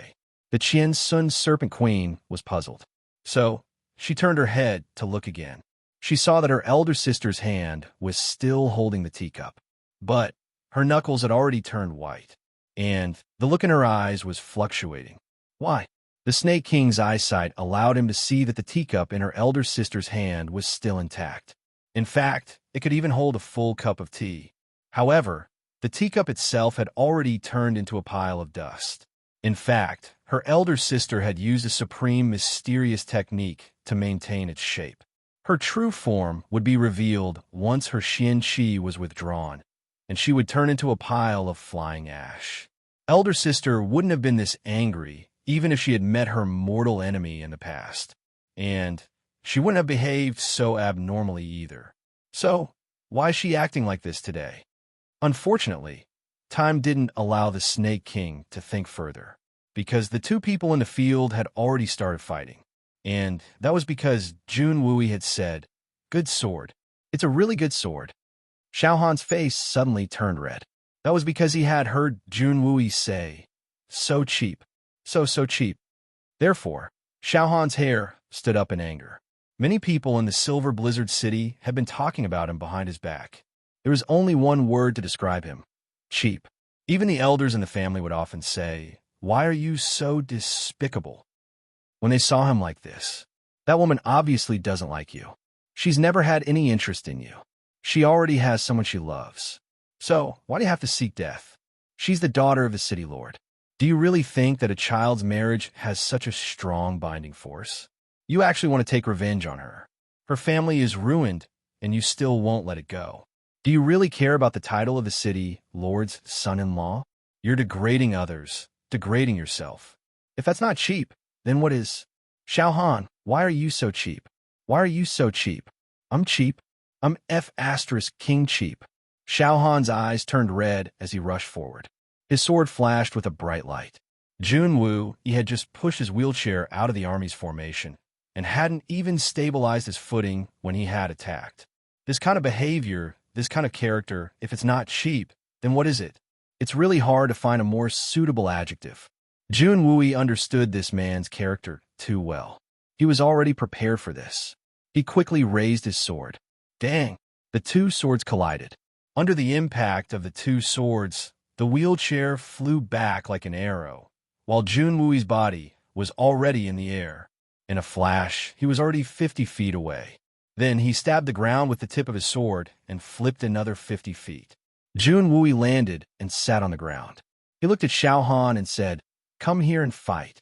Don't hurt my brother." Xiao Han felt a burst of heartache. When the two swords collided, not only did his wrist hurt, but even his sword had a grain-sized hole. One must know that Xiao Han's sword had been with him for 20 years. It was made with 10,000-year-old Xian jade as its main material. It was a godly weapon unique to the Silver Blizzard City. He had inherited it from the elders of his clan during his coming-of-age ceremony. With his sword in hand, it complemented the snow-wind Xian technique, adding a bit of coldness to it. Moreover, it was made of a unique material and was extremely sharp. It was truly a top-notch divine weapon. Xiao Han had used this weapon to gain a lot of advantages in his previous battles. Even some people who were stronger than him in terms of Xian cultivation had suffered greatly because their weapons were inferior to his. But he didn't expect the tables to turn. Today, the first thing to be damaged was his own sword. Looking at Jun Wui's sword, it was as clear as water. It was not damaged in the slightest. Could it be that the sword in his hand is also a rare treasure? Thinking of this, Xiao Han's heart skipped a beat. Moreover, from this sword, He could feel that Jun Wui's xian-qi was much stronger than his own. How is this possible? Even with the strength of Tian Xian and his godly weapon, he couldn't gain the upper hand. But looking at Jun Wui sitting on the ground, Xiao Han's confidence rose. No matter how strong you are in terms of xian-qi, you are still a cripple. Don't tell me I can't even defeat a cripple? Xiao Han's lips curled into a cruel smile. He let out a shout of joy. His sword turned into a bright silver light and pierced towards Jun Wui. Today is September 18th, a national humiliation. He wanted to do something, but after thinking about it, he realized that he couldn't do anything. It was a feeling of helplessness. Hot blood surged in my chest, a spear in my hand, but I could only call my friends and get drunk. Which brother or sister has the same feeling as me? Chapter 414. Today's second update. Tomorrow's update will be the 10th time this month. Suddenly, the silver light transformed into a rain of petals that filled the sky. It gradually formed an arc, and then exploded with a loud bang. It looked like a firework had been set off, and the brilliant petals of the sword surrounded Jun Wuyi's body. This move of Xiao Han's could be described as a deluge of heavenly flowers. It dazzled the eyes of the enemy, and made it impossible for the enemy to defend against it. To put it bluntly, he was attacking in circles. Every substantial attack was aimed at Jun Wui's back. To put it bluntly, this bastard was relying on his legs to bully the enemy. How can man be so shameless? Sure enough, he was invincible when he was shameless. Xiao Han's despicable fighting style had undoubtedly proved this point. But no matter how shameless Xiao Han was, Jun Wui was indeed in a precarious situation because of Xiao Han's despicable attacks. He was in a sorry state. Many people couldn't bear to watch Xiao Han's fighting style. Among them were the 7 swords of the Silver City. What's going on? His legs aren't nimble to begin with. How can he still fight? How can he be so shameless? What's wrong with the Silver City? The third elder of the 7 swords frowned, and his face was full of dissatisfaction. Jun Wui's lower limbs are crippled, but he's not crippled. He has been concentrating on cultivating his xian-qi for the past 10 years, and his progress has not been astonishing. He's already at the intermediate level of Tian Xian, and his xian-qi cultivation is indeed higher than Xiao Han's. Moreover, the sword in his hand is superior to the Xian Jade sword. Xiao Han's method may not be honorable, but it's the most advantageous and correct method. Do you want to abandon your own strength and fight him? Isn't that courting death? The 6th elder Lang Lang said, fighting a life or death battle with a mortal enemy naturally requires extreme measures. What's the point of saving face at this point? Although Xiao Han's fighting style was despicable, it was still a life or death battle. It could be said that it was brilliant and brilliant. Therefore, whether it was the Silver City or the Tianxiang army, everyone was watching the fight with rapt attention. There were few exceptions. However, although there were few exceptions, it did not mean that there were none. For example, the little princess of the Silver Blizzard City, Han Yin Meng, was pouting as she leaned on Mu Shuetong's body. Her face was full of grievance. She wasn't even interested in watching the battle that was taking place in front of her. Mu Shuetong's complexion didn't look good, but he was worried about Jun Wui in his heart. So he moved closer to Han Yin Meng's ear and whispered, "Girl, why do you feel wronged? If you don't agree to this marriage, isn't this a great opportunity? Little stupid." Han Yin Meng's tender body couldn't help but tremble. Her eyes were shining, and her face was shining. She jumped up with a wow sound and hugged Mu Shuetong's arm. Jun Wui's body was weak, and it was difficult for him to move. On the other hand, Xiao Han had gained an overwhelming advantage in the battle. In fact, the 3rd master of the Silver Blizzard City would have killed Jun Wui a long time ago if it weren't for the fact that he was afraid of the 3rd master's divine weapon. But the dust would have settled once the advantage was turned into a victory. The people of the Silver Blizzard City were looking at Xiao Han, who had gained the upper hand in the battle. Their expressions were strange and complicated. They couldn't tell whether they were excited or disappointed, whether they were happy or sad. The white-clothed girl finally moved her eyes away from Jun Moxie's body, and looked at the battle. One glance, only one glance. She sighed and said, "The Silver Blizzard City Shao clan is finished." The Qiansun Serpent Queen frowned and asked, "I also feel that there's something strange about this battle. But I can't tell what's so strange about it. Jun Wui's strength is undoubtedly superior to that Shao clan's, but his legs," the white-clothed girl replied in a low voice. "Jun Wui's legs should have been healed by now. His disability is nothing more than a disguise. From the beginning to the end, the disadvantage we're in has been deliberately created by him. To be honest, between the two of them, Jun Wui is superior in terms of xianqi cultivation and weapons. But Jun Wui must have been disabled for many years. So, he's relatively unfamiliar with martial arts. But the martial arts of the Silver Blizzard City are quite impressive. They're far superior to Jun Wui's. And this is also the only area where Jun Wui is inferior to that Shao clan's. It wouldn't be difficult for Jun Wui to win if he wanted to. He could have easily knocked down his opponent's sword. But Jun Wui's true intention seems to be to take his opponent's life. There's not much of a difference in their strength. Moreover, there are many experts from the Silver Blizzard City watching the battle. So, Jun Wui will inevitably be stopped by the Silver Blizzard City if he can't kill that Shao clan's xianqi. Therefore, he has set up this trap. On the one hand, he wants to consume his opponent's xianqi as much as possible. On the other hand, he wants to create an opportunity to kill his opponent in one blow. Once this opportunity is created, he won't allow that Shao clan's xianqi to survive. So, that's how it is, the green-clothed girl, Snake King, suddenly realized. The whistling sound of the sword tearing through the air resounded. Shao Han's long hair fluttered wildly in the wind. His face was full of cruel pleasure. Shao Han's condition had been elevated to its peak after this period of warm-up. He had gathered all his strength into his sword. So, he could use his killer move at any time. Cold wind and snow emotionless sword. The temperature in the field seemed to have suddenly dropped. It seemed as if a bone-chilling wind had started to howl in the middle of winter. Jun Wui, you're dead meat. So what if your xianqi is higher than mine? You're a cripple. A cripple. You'll be a cripple even in death. Ha ha ha. Shao Han laughed crazily. Hexagonal snowflakes suddenly appeared in the bone-chilling wind along with his laughter. They flickered with a silvery light and fluttered down in a dreamlike manner. The sky seemed to be filled with murderous, sword-like snowflakes in a split second. They crazily poured down towards Jun Wui's body, who was sitting on the ground. Jun Wui was sitting on the ground. He couldn't avoid it. Shao Buyu sighed. He was hesitant. Should I step forward and stop him, or should I let nature take its course?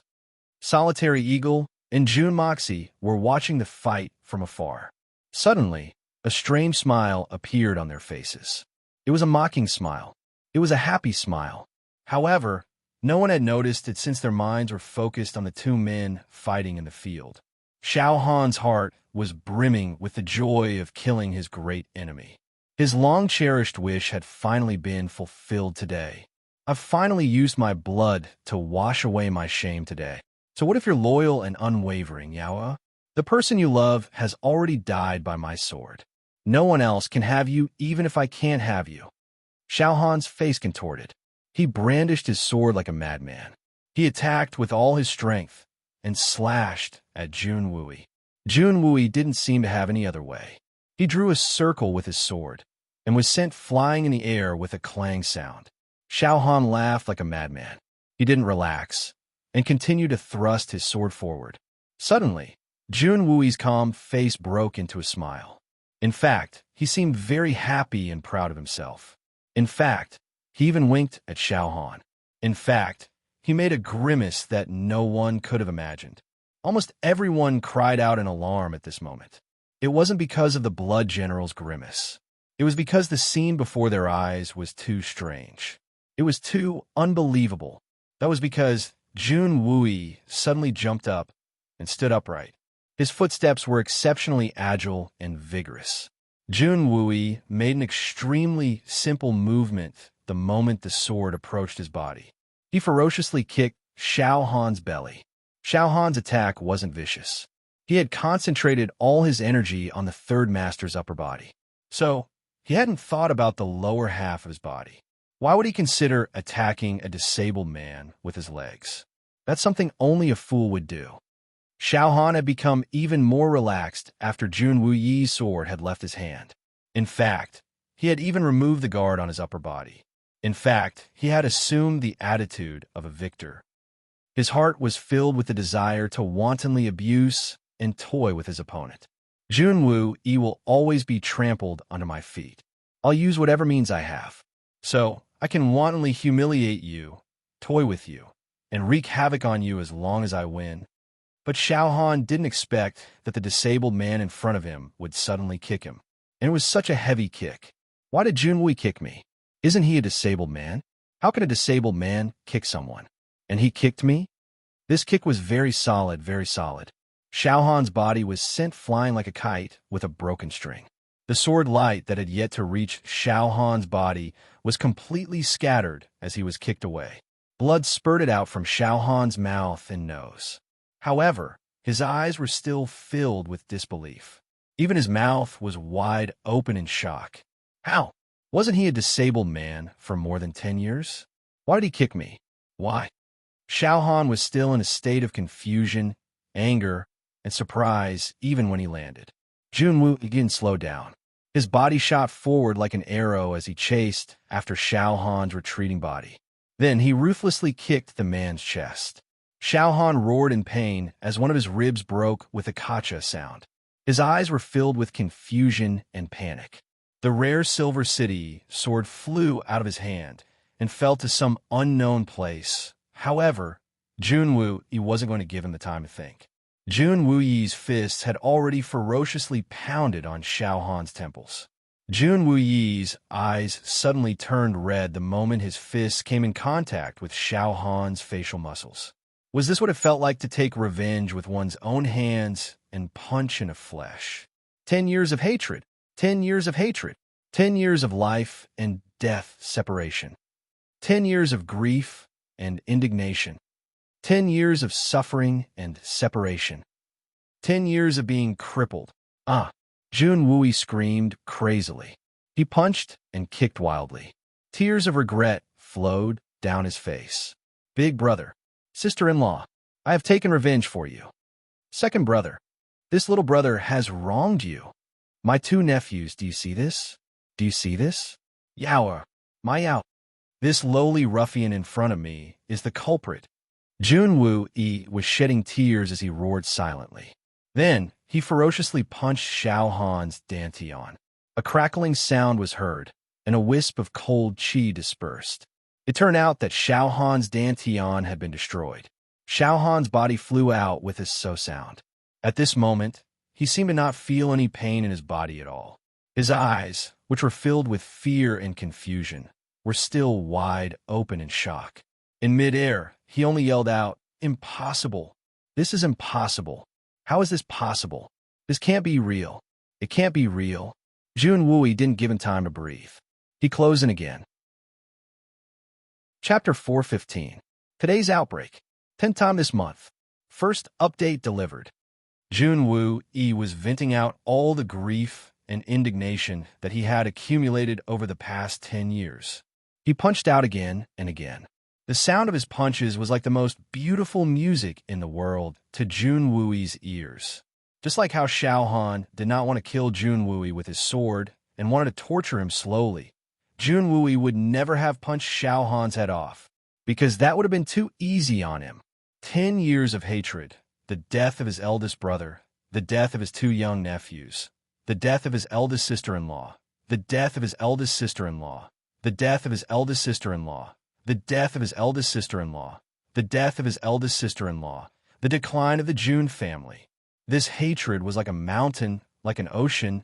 All of this hatred was caused by this person.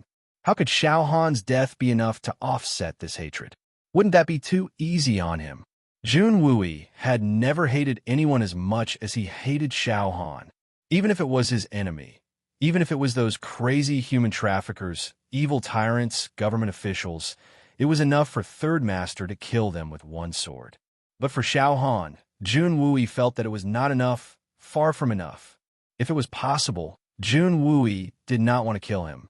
Instead, he would slowly torture him for the rest of his life. Every day, he would be tortured to the 18th level of hell. Even so, Third Master still felt that it was not enough. A long sword fell from the sky with a dazzling cold light.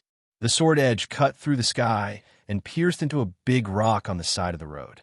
With a cha sound, the sword went straight into the rock, leaving only the sword hilt outside. It was Jun Wooey's sword. What a sharp, divine weapon. Such a natural fall, piercing into the hard rock like tofu, all the way to the hilt. What kind of divine weapon is this? Almost all the warriors looked at this long sword with blazing sparks in their eyes.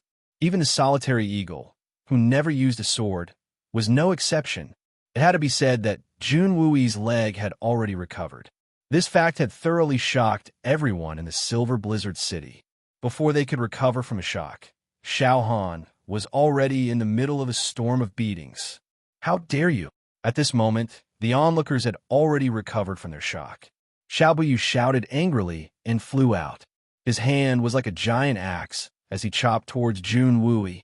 Xiao Buyu would have been heartbroken and furious if Jun Wooey had killed Xiao Han. But he wouldn't have been in a position to do so. After all, the two of them had been engaged in a duel to the death. However, Jun Wooey had the upper hand at the moment. So, he wasn't happy to end Xiao Han's life. Instead, he was deliberately torturing Xiao Han. And that was tantamount to losing the Silver Blizzard City's face. Old man, you're really shameless. A silhouette suddenly appeared in front of Xiao Buyu with an angry shout. Then, a sword flashed with a cold light and pierced towards his throat like a bolt of lightning. The sword hadn't arrived yet, but the cold aura of the sword had already caused goosebumps to appear on Xiao Buyu's throat. Then, a murderous aura enveloped him. It seemed as if it could cut through the heavens and the earth. Divine weapon. Another divine weapon. Xiao Buyu was gobsmacked. How can the Jun family have so many divine weapons? Shun Xian's body was as hard as steel, and he wasn't afraid of ordinary weapons. But Xiao Buyu suddenly felt as if his life was as fragile as tofu in front of this divine sword. This was the prelude to death. Xiao Buyu didn't dare to be negligent. He quickly changed his direction and moved horizontally like a bolt of lightning. He left a long afterimage in his wake and soared into the sky. He felt that he was already far away from the attacker's attack range. Then, he finally had the leisure to see who this person was. However, Xiao Buyu almost somersaulted down from the sky when he saw this person.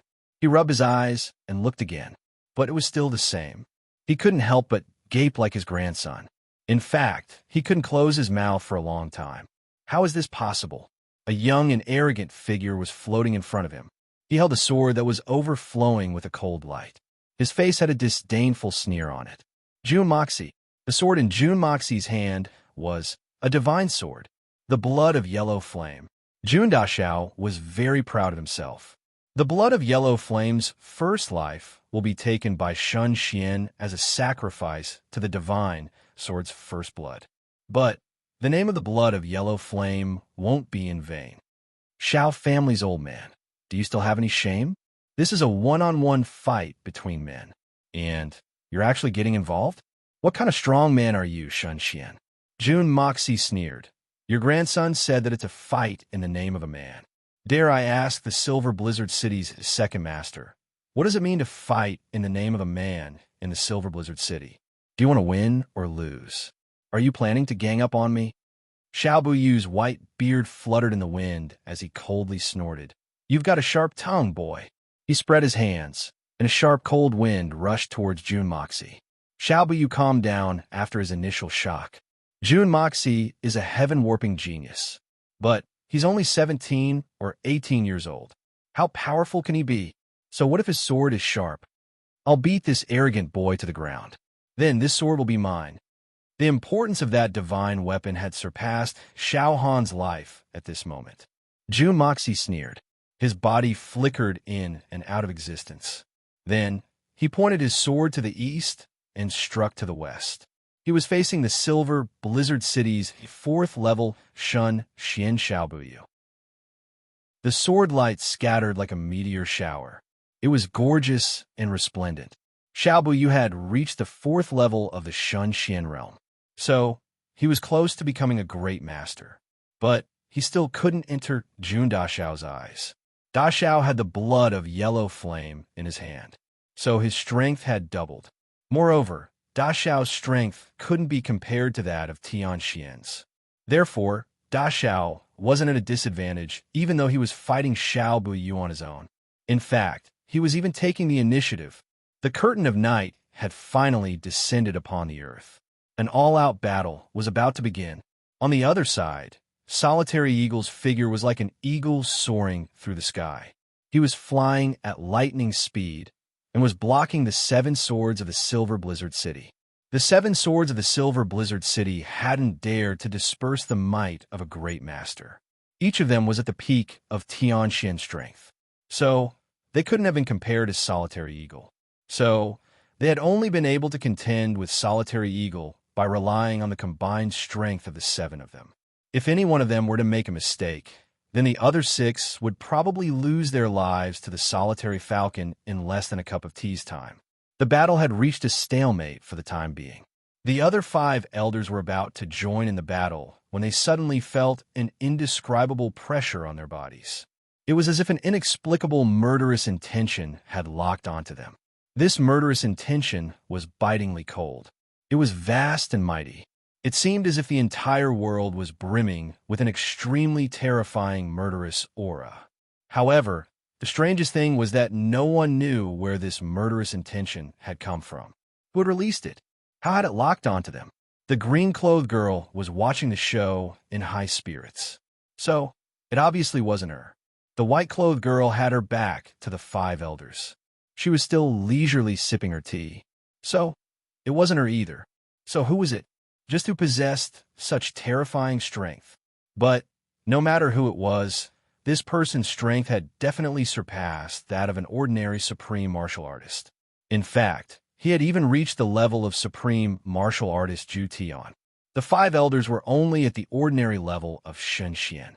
In the face of such a sharp and fierce aura, they were all dumbstruck. Every single one of them had mustered every ounce of strength in their bodies. They did their best to resist the onslaught of this murderous intention. For a moment, they couldn't even move a finger, let alone help Xiao Han or the 7 swords. They didn't even dare to move, because everyone had a clear feeling that it would be fine if they didn't make a move. But if they made a move, all 5 of them would die. If they didn't act rashly now, only Xiao Han would die. But if they acted rashly, all of them would be wiped out. This wasn't a threat. It was a fact. That enormous aura had clearly told them the truth of this matter. The green-clothed girl, Snake King, widened her eyes in shock. She was the only one who knew where this murderous intention was coming from.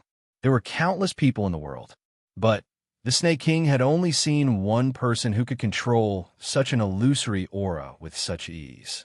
That person is my elder sister. What's going on?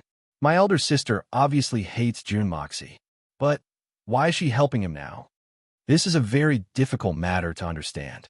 The Snake King was extremely intelligent, but she couldn't figure out what was going on even if she racked her brains. Jun Moxie was fighting Xiaobuyu. Daxiao's agility was marvelous and agile. He was flying in the air. He was sometimes in front, sometimes behind, sometimes to the left, and sometimes to the right. Xiaobuyu had a gloomy expression on his face. His palms whistled as he faced the attack. This was beyond everyone's expectations at this moment. The rumored debauchee of the Jun family's young master was not only able to fight one-on-one with Xiaobuyu, who was a spirit Xian expert of the Silver Blizzard City. Moreover, he was even able to take 70% of the offense. Xiaobuyu's face was calm and collected, but he was extremely shocked in his heart. Xiaobuyu had never experienced such a fight in his entire life. Even when he had sparred with the old city's lord, Han Feng Shui, he had never felt so restrained.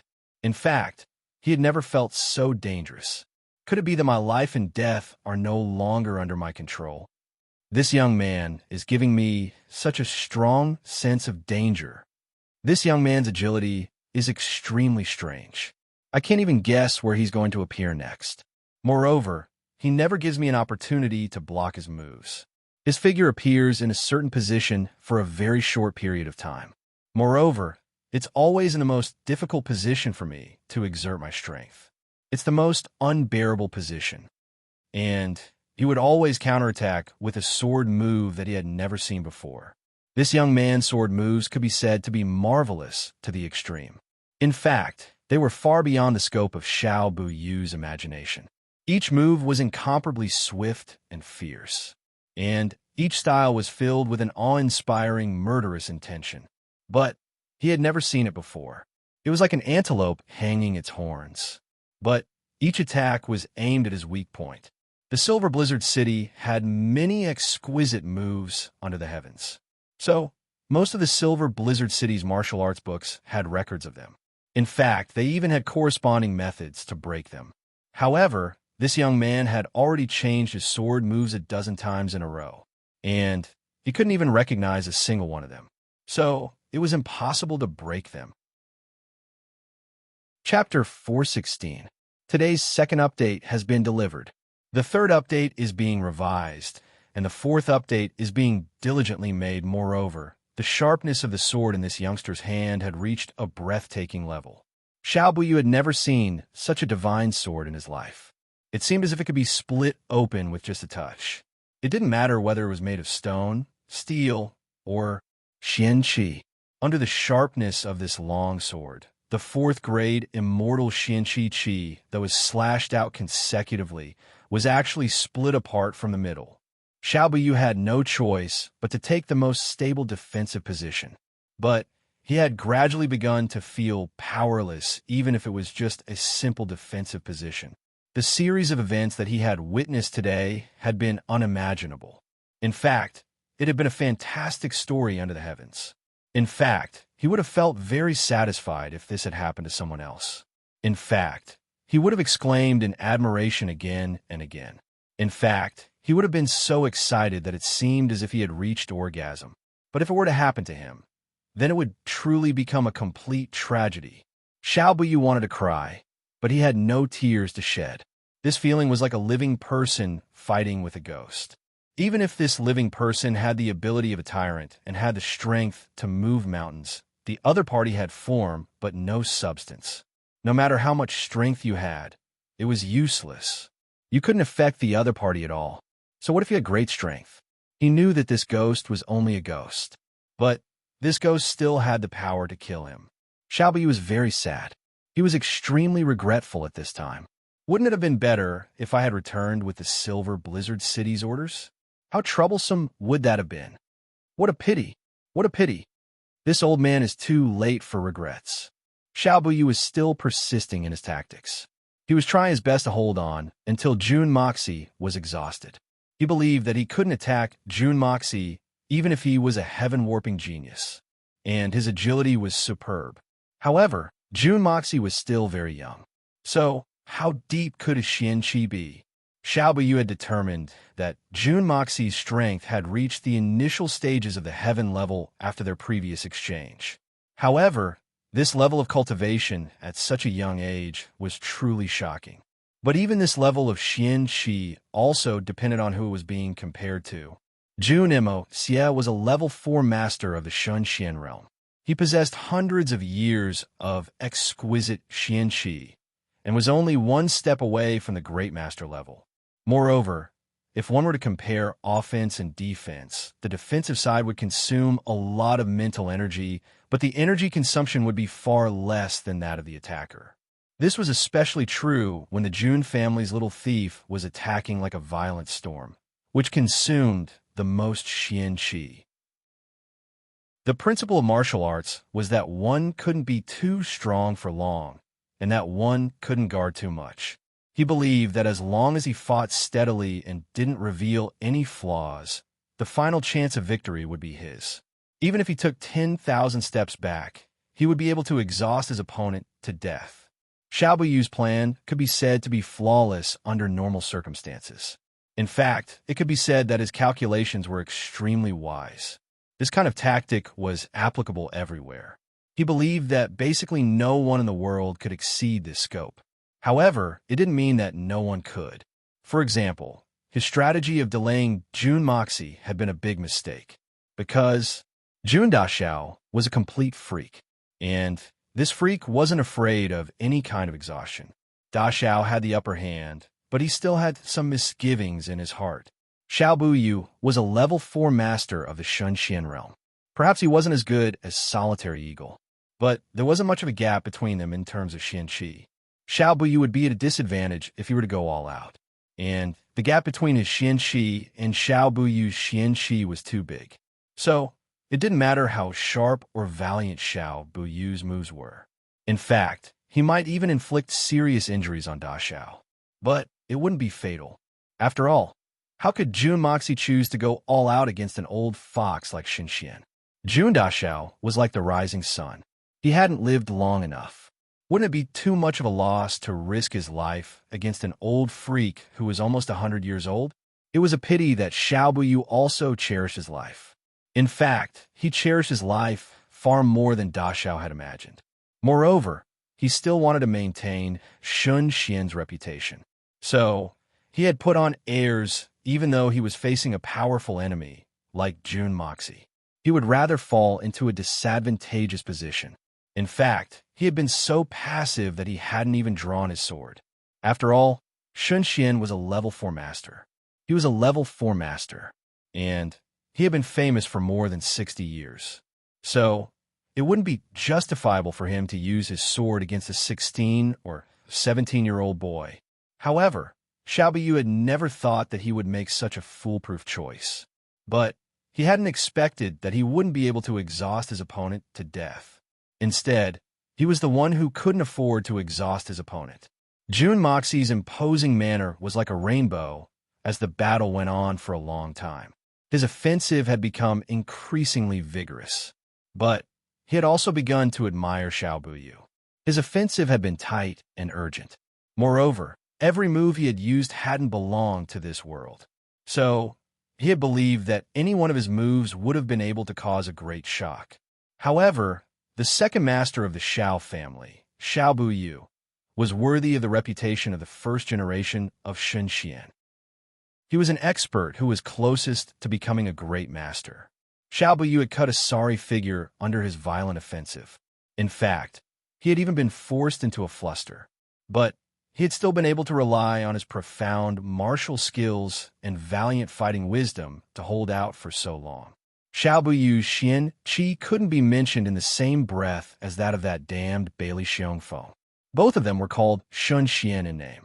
But Bailey Xiongfeng was at most a level 1 master of Shun Xian, and Xiao Buyu was a level 4 master of Shun Xian. So, there was a huge gap between them. Moreover, Jun Moxie had countless opportunities to stab Xiao Buyu with his sword. But Xiao Buyu would have launched a crazy counterattack if he had stabbed him, and that counterattack would have been enough to kill him. Jun Moxie had seized the heaven and earth's good fortune. So, an attack that would have been fatal to an ordinary person wouldn't necessarily be able to take his life. But his opponent's Shun Xian Qi wasn't something that his body could withstand. The gains wouldn't make up for the losses. Therefore, Jun Moxie could only continue to fight. Jun Moxie had the art of opening the heavens to protect his body, and he had the Hongjun Pagoda to back him up. Jun Moxie's spiritual power could be said to be endless. In fact, it wouldn't be an exaggeration to say that it was inexhaustible. Xiao Buyu's defensive line was shrinking more and more. He was blindly defending himself to death, and Dashao's spirit was trembling with excitement. So, he became more and more courageous as he fought, and his attacks became more and more ferocious. His sword moves were like fireworks in the night sky. His sword light illuminated the 9 heavens in the middle of the night. Xiao Buyu became more and more cautious as he fought. He was afraid that he would be careless and reveal a flaw. Jun Moxie had become even more vigorous and lively as a result. He had become free and at ease. In fact, he had even assumed a few postures that made him look even more valiant and formidable looking, Jun Wui had already finished his fight on the other side. He had retrieved his sword and was standing with his hands crossed behind his back. Xiao Han was curled up on the ground like a lump of mud. It was hard to tell whether he was dead or alive. On the other side, Solitary Eagle was fighting the 7 swords of the Silver City on his own. However, the Snake King and the white-clothed girl's gazes were focused on the battle between Jun Moxie and Xiao Buyu. It wasn't because it was very intense. Rather, it was because Jun Moxie's sword moves were simply too marvelous. Every move and every style had left the two women dazzled. It seemed like a very ordinary and simple move. But they would discover that it was extremely profound and mysterious if they were to carefully analyze it. It could be fake or real. It could be advanced or retreated. It could be used to attack or defend. And the coordination between his sword moves and his footwork was even more breathtaking. It would have been very difficult to believe that such a marvelous move existed in this world if they hadn't seen it with their own eyes. They could naturally see the true might of Jun Moxie's sword moves with their outstanding strength. Jun Moxie was only at the level of Tian Xian, but he had been able to use these moves to fight a level 4 Shun Xian to a draw. In fact, he had even taken the majority of the offensive. There were some additional factors involved, but most of it was the truth. Just think about it. What would the might of such moves be like if the Snake King and the white-clothed girl were to use them? The Snake King laughed. That was because Jun Moxie had taken the time to spread his legs and raise his buttocks toward Xiao Buyu. He wouldn't be able to reach the ground. But this action was very unsightly. In fact, it was full of flaws. So he couldn't help but laugh as he said, "If you want to fight, then fight. But why do you have to make such a posture? Isn't it courting death for an insignificant Tian Xian to face a level 4 Shin Xian? You're wrong." The white-clothed girl calmly looked at the fight between the two. Then she slowly said, "Xiao Buyu is a level 4 expert of Shun Xian. His Xian Qi is very profound. But that Jun brat has a marvelous method to quickly replenish his Xian Qi. But his fighting strength is only at the level of Tian Xian's. So it will be difficult to determine a winner or loser even if the fight were to drag on for another day and night. So it will be very difficult to exhaust much of Xiao Buyu's strength. Therefore, Jun Mo Xie must successfully provoke Xiao Buyu's anger as he attacks. Then, he can take advantage of the situation. It was true that Jun Mo Xie had the upper hand in this situation, but he would eventually run out of moves if he were to continue this intense and ferocious offensive for such a long time. And that would be the time when a fatal flaw would appear. Xiao Buyu can endure it once or twice, but he only needs one opportunity. And he only needs one opportunity to strike a fatal blow with his Shun Xian strength. And he'll win in one strike. But Jun Moxie's strange movements can't provoke Xiao Buyu's anger. Xiao Buyu is a veteran of the world. He has hundreds of years of experience. So, how can he get angry so easily? The Snake King was somewhat baffled. Of course, Xiao Buyu is very experienced. So, he won't be angered by his opponent's tricks. But have you noticed that Jun Mo Xie always makes an inexplicable and insulting move whenever Xiao Buyu gets flustered? And Xiao Buyu gets flustered at that time. Jun Mo Xie's agility can be said to be marvelous. So, Xiao Buyu will find it difficult to grasp the best opportunity to attack, even if there's a flaw in his defense. But Xiao Buyu won't stop thinking about it. So, this will disrupt Xiao Buyu's thinking about Jun Moxie's new move. And Xiao Buyu will still be unable to break it the next time Jun Moxie uses the same move. So, he will be flustered once again. And that's where Jun Moxie's opportunity lies. And it's also an excellent way to protect himself. I have to say that this idea is very brilliant. Chapter 417. The third chapter has been delivered. The white-clothed girl smiled and said, "I can conclude that Jun Moxie is hinting to Xiao Buyu that he will fight with him for a long time. The more Jun Mo Xie acted in this manner, the more Xiao Buyu would fight steadily and surely. He wouldn't dare to risk a counterattack. He would only continue to exhaust Jun Mo Xie's basic strategy. However, it seems that Jun Moxie won't die from exhaustion, but this gives Xiao Buyu some hope. So, he will make a desperate attack out of desperation. Therefore, this battle will be a stalemate for some time. Elder sister, didn't you just say that Jun Moxie intends to provoke Xiao Buyu's anger? The Qian Sun Serpent Queen was even more puzzled. Aren't you contradicting yourself, elder sister? He had hinted at Xiao Buyu to give him a clear reminder. So, how could Xiao Buyu get angry? How can he reveal any flaws when his mind is stable? Jun Mo Xie will make his move when Xiao Buyu has completely calmed down, and he will have full confidence in himself. Only then can he provoke Xiao Buyu into a violent rage. And that's the only time he can create a real variable. The white-clothed girl smiled and said, I think you haven't noticed? Jun Moxie's eyes have stealthily glanced at the battle between the Seven Swords and the Solitary Eagle at least 3 times. Is he planning to mount a sneak attack on the Seven Swords? Is he planning to provoke Xiao Buyu's anger? The Snake King's eyes lit up as he said, It's a brilliant plan if that's the case. Xiao Buyu won't be able to keep his cool if Jun Moxie manages to cripple any one of the Seven Swords. The only thing I can't figure out is that Jun Moxie's movements are very secretive. But what kind of person is Xiao Buyu?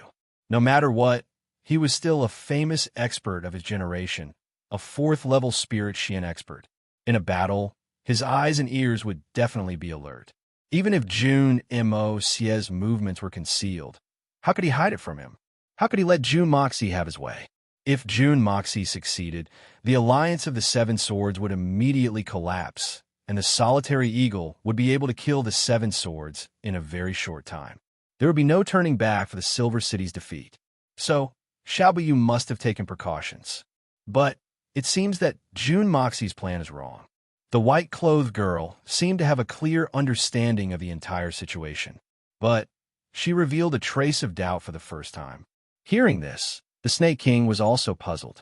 Suddenly, the situation changed once more. Jun Moxie used the same technique that he had used twice before. His technique was just as marvelous as before. His agility also accelerated and formed a circle of 10 or more afterimages of Jun Moxie in front of Xiao Buyu. It was as if dozens of Jun Moxie were attacking at the same time. The piercingly cold light of a long sword seemed to have merged into one. Xiao Buyu sneered. Junior, have you finally run out of tricks? You've used the same technique more than 3 times. You've dared to use the same technique over and over again in front of a level 4 expert like Shun Xian. You've used it more skillfully this time, but you can't change the fact that you've used it 3 times. Now, it's time for your retribution. This old man will let you know the consequences of overestimating your own abilities. Xiao Buyu laughed as he suddenly slanted his palms to attack. His palms surged up like a mountain in an instant and fiercely attacked the afterimages of Jun Moxie's sword lights on his left. This was where Jun Moxie had landed, and this was the starting point of his sword. There was no mistake about it. Xiao Buyu's judgment was correct. Jun Moxie would have landed there if he had used this technique, and he would have attacked there. Jun Moxie's tragedy would have come to an end then. It was a pity that Jun Moxie hadn't used this technique in its entirety, but he would have been able to predict the future. Jun Moxie had only used half of his sword technique when Xiao Buyu had taken the initiative, and that was the essence of the martial art of crossing the river before it. No one could have changed the sword technique's momentum under such circumstances. Not even an expert like Shun Xian or a great master would have been able to do so. However, Jun Moxie's art of unlocking the heaven's fortune had turned the impossible into the possible. Jun Mo Xie's sword was about to collide with Xiao Buyu's attack when a sudden change occurred. The momentum of Jun Mo Xie's sword didn't stop for even a moment. Instead, it turned into a long rainbow. Xiao Buyu was only separated by a hair's breadth. The tip of the sword issued a humming sound and suddenly converged into a brilliant ball of light. Then, it exploded and transformed into a long silver dragon mid-flight. The sword light looked like a rolling cylinder as it traversed a distance of 150 feet and went straight towards the 7 swords of the Silver City. Man and sword become one. Jun Moxie had used his most powerful technique at such an impossible time. This sword technique was beyond everyone's expectations. Moreover, the 7 swords of the Silver City were in a critical situation at this moment. The 7 of them were already in a precarious situation against the solitary falcon, one of the 8 great masters. So, they were barely able to support themselves. Jun Moxie's sudden appearance on his flying sword had made them even more vulnerable, and the situation had turned extremely bad for the 7 swords. A camel's back could be crushed by a single straw, but how could it be fine when it was suddenly smashed by something that weighed hundreds or even thousands of pounds? Xiao Buyu knew that he had fallen into a trap, so he shouted coldly. He didn't have the time to think about how the Jun family's little thief had changed his sword technique midway. His priority was to save the 7 swords. So, he couldn't help but roar in anger as he chased after Xiao Buyu at full speed. Then he raised his Xian Qi and channeled all of his Xian Qi into his palms. He shot forward like a rocket. His speed was several times faster than his normal speed. Xiao Buyu was very angry at this moment. I've been fooled by this brat in such a situation. Therefore, he had put all of his strength into this attack. He had concentrated all of his strength into this attack. Jun Moxie's move would have succeeded, and the 7 swords would have suffered some damage. But Jun Moxie would have still died under his next move. Xiao Buyu was very sure of this. Therefore, he wasn't very anxious even though he was angry. That was because the 7 swords of the Silver City only belonged to the side of the City Lord, and they were people with the surname Han. They belonged to the Silver Blizzard City, but they weren't surnamed Xiao. Therefore, Xiao Buyu wouldn't necessarily feel sad, even if Jun Moxie's attack was successful. In fact, he might even kill 1 or 2 of them. He only wanted to kill this brat who didn't know the immensity of heaven and earth. Therefore, Xiao Buyu wasn't furious even though he was angry. That cylindrical sword light didn't stop there. It arrived behind the 7 swords like a bolt of lightning. Xiao Buyu's rapidly flying body was behind Jun Moxie's back. He was less than 15 meters away from Jun Moxie's back.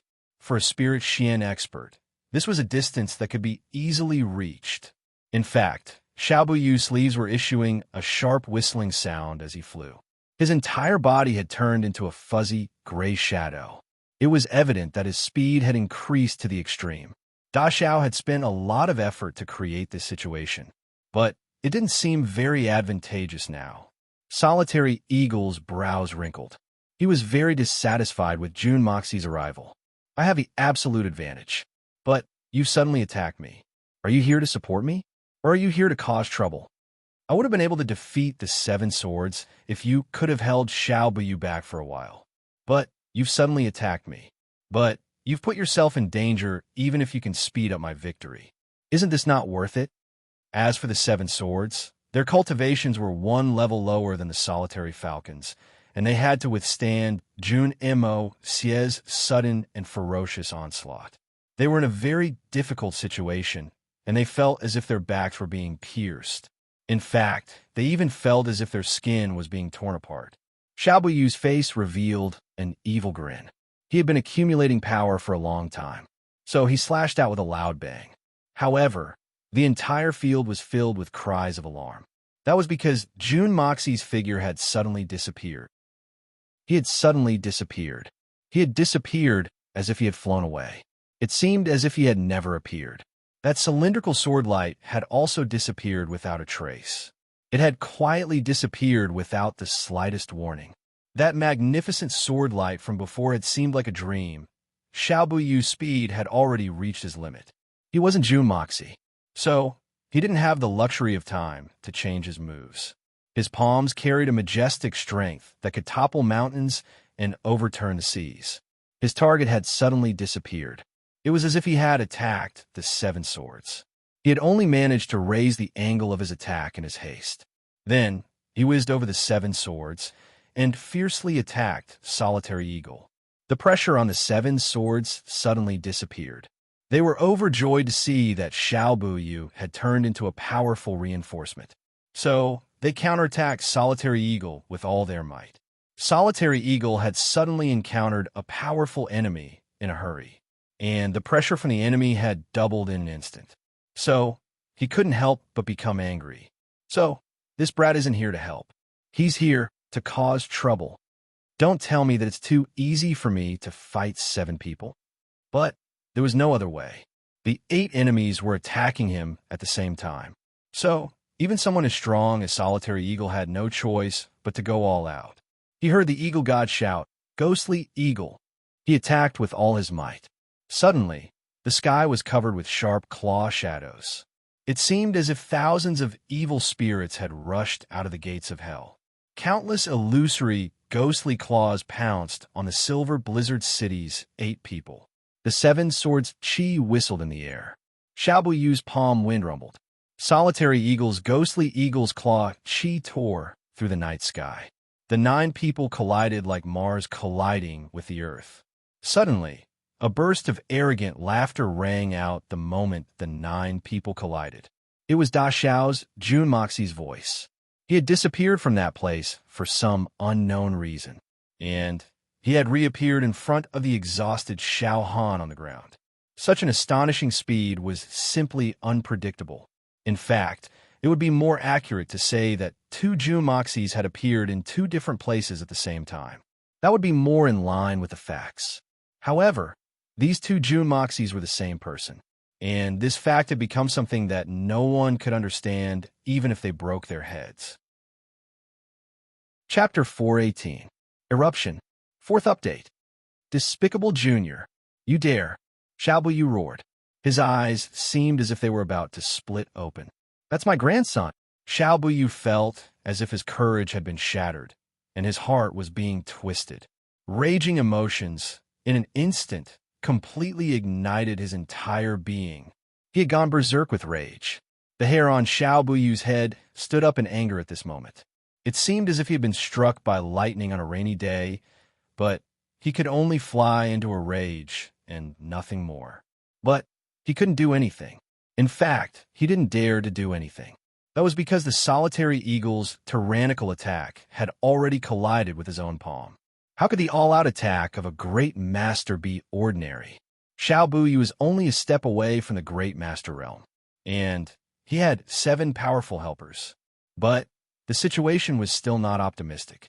It was like an atomic bomb had exploded in the middle of the battle. The 8 figures had split into 8 directions and had shot back. The Solitary Eagle stood in the center. He hadn't moved an inch.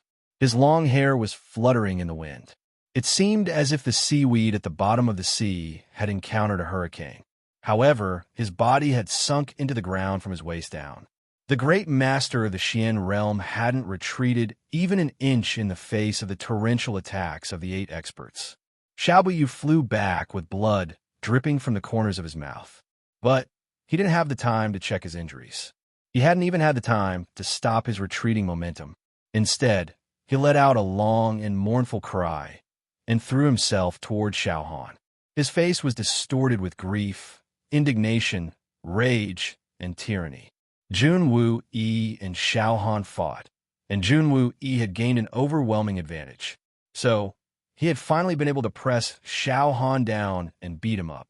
Moreover, he had broken Xiao Han's arms and legs, and had even smashed his dantian. In fact, Xiao Han's meridians had been broken in many places. It could be said that Xiao Han had become a cripple from head to toe. Jun Wui didn't want to kill him, but he wanted him to become a cripple. He wanted him to suffer more than death. He wanted him to taste this pain before he could kill him. But he had vented his anger. At this moment, Xiao Han was definitely more crippled than Jun Wui back then. However, Xiaobuyu was very clear about Jun Wui's plans.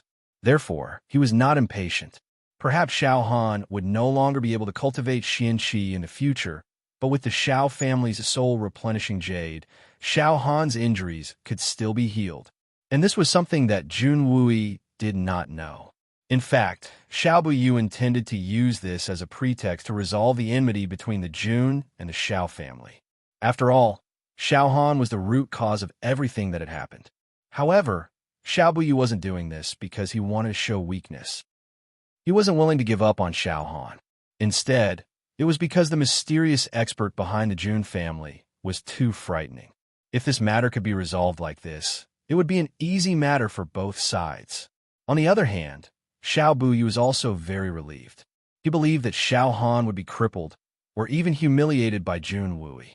But his life wouldn't be in any danger. After all, he understood the third master Jun's character. Jun Wui and Xiao Han had a deep enmity. But Jun Wui was still a gentleman, and no one could deny that. Even if a righteous gentleman wanted to torture and abuse someone, he wouldn't have any overly malicious ideas. That was unless he killed them with a sword. Therefore, Xiao Buyu felt more at ease when he saw that Jun Wui had beaten Xiao Han. At least, Xiao Han wouldn't have been crippled if Jun Wui hadn't used his sword. In fact, he would have been able to keep his life even if his injuries were very serious. However, things were different now that he was in Jun Moxi's hands. It was completely different. What kind of person was Jun Moxi? He was a cruel, vicious, and unscrupulous person. His methods of dealing with people couldn't be mentioned in the same breath as Jun Wui's. In fact, they were much more cruel and venomous. In fact, it wasn't only Jun Wui's methods that would make anyone's hair stand on end if they saw them. Jun Moxi had used all of his skills to successfully draw Xiao Buyu away. Then, he had turned his head to deal with Xiao Han. His original intention was to use this matter to provoke Xiao Buyu's anger. Then, he would have the opportunity to kill him in one fell swoop. Da Xiao's original intention was to sacrifice the blood of Yellow Flame to the Divine Sword's first cry. However, Jun Moxi suddenly felt his mind churn as he arrived at Xiao Han's side. An extreme feeling of grief and indignation suddenly filled his heart. An extreme thirst for cruelty flooded his mind. His entire soul. It seemed as if a white-robed, scholarly, and handsome middle-aged man had appeared in front of him. His gaze was gentle but sharp. He stood tall and straight like a mountain. He had waved his hand, and a magnificent army had been bathed in blood. He had been invincible and had never failed to conquer. He had been given the title of General in White. He had been the protector of Tianxiang's hundreds of millions of people. But he had been cruelly murdered by Xiao Han's narrow-minded heart. Jun Moxi's eyes had turned red. His heart was filled with indignation, rage, and an endless desire to kill. His anger had risen from his heart, and his courage had risen. Then, another mighty and handsome middle-aged man appeared in front of him. It was his second uncle, Jun Wumeng, whom he had no chance to meet. The scene in his mind spun like a lantern.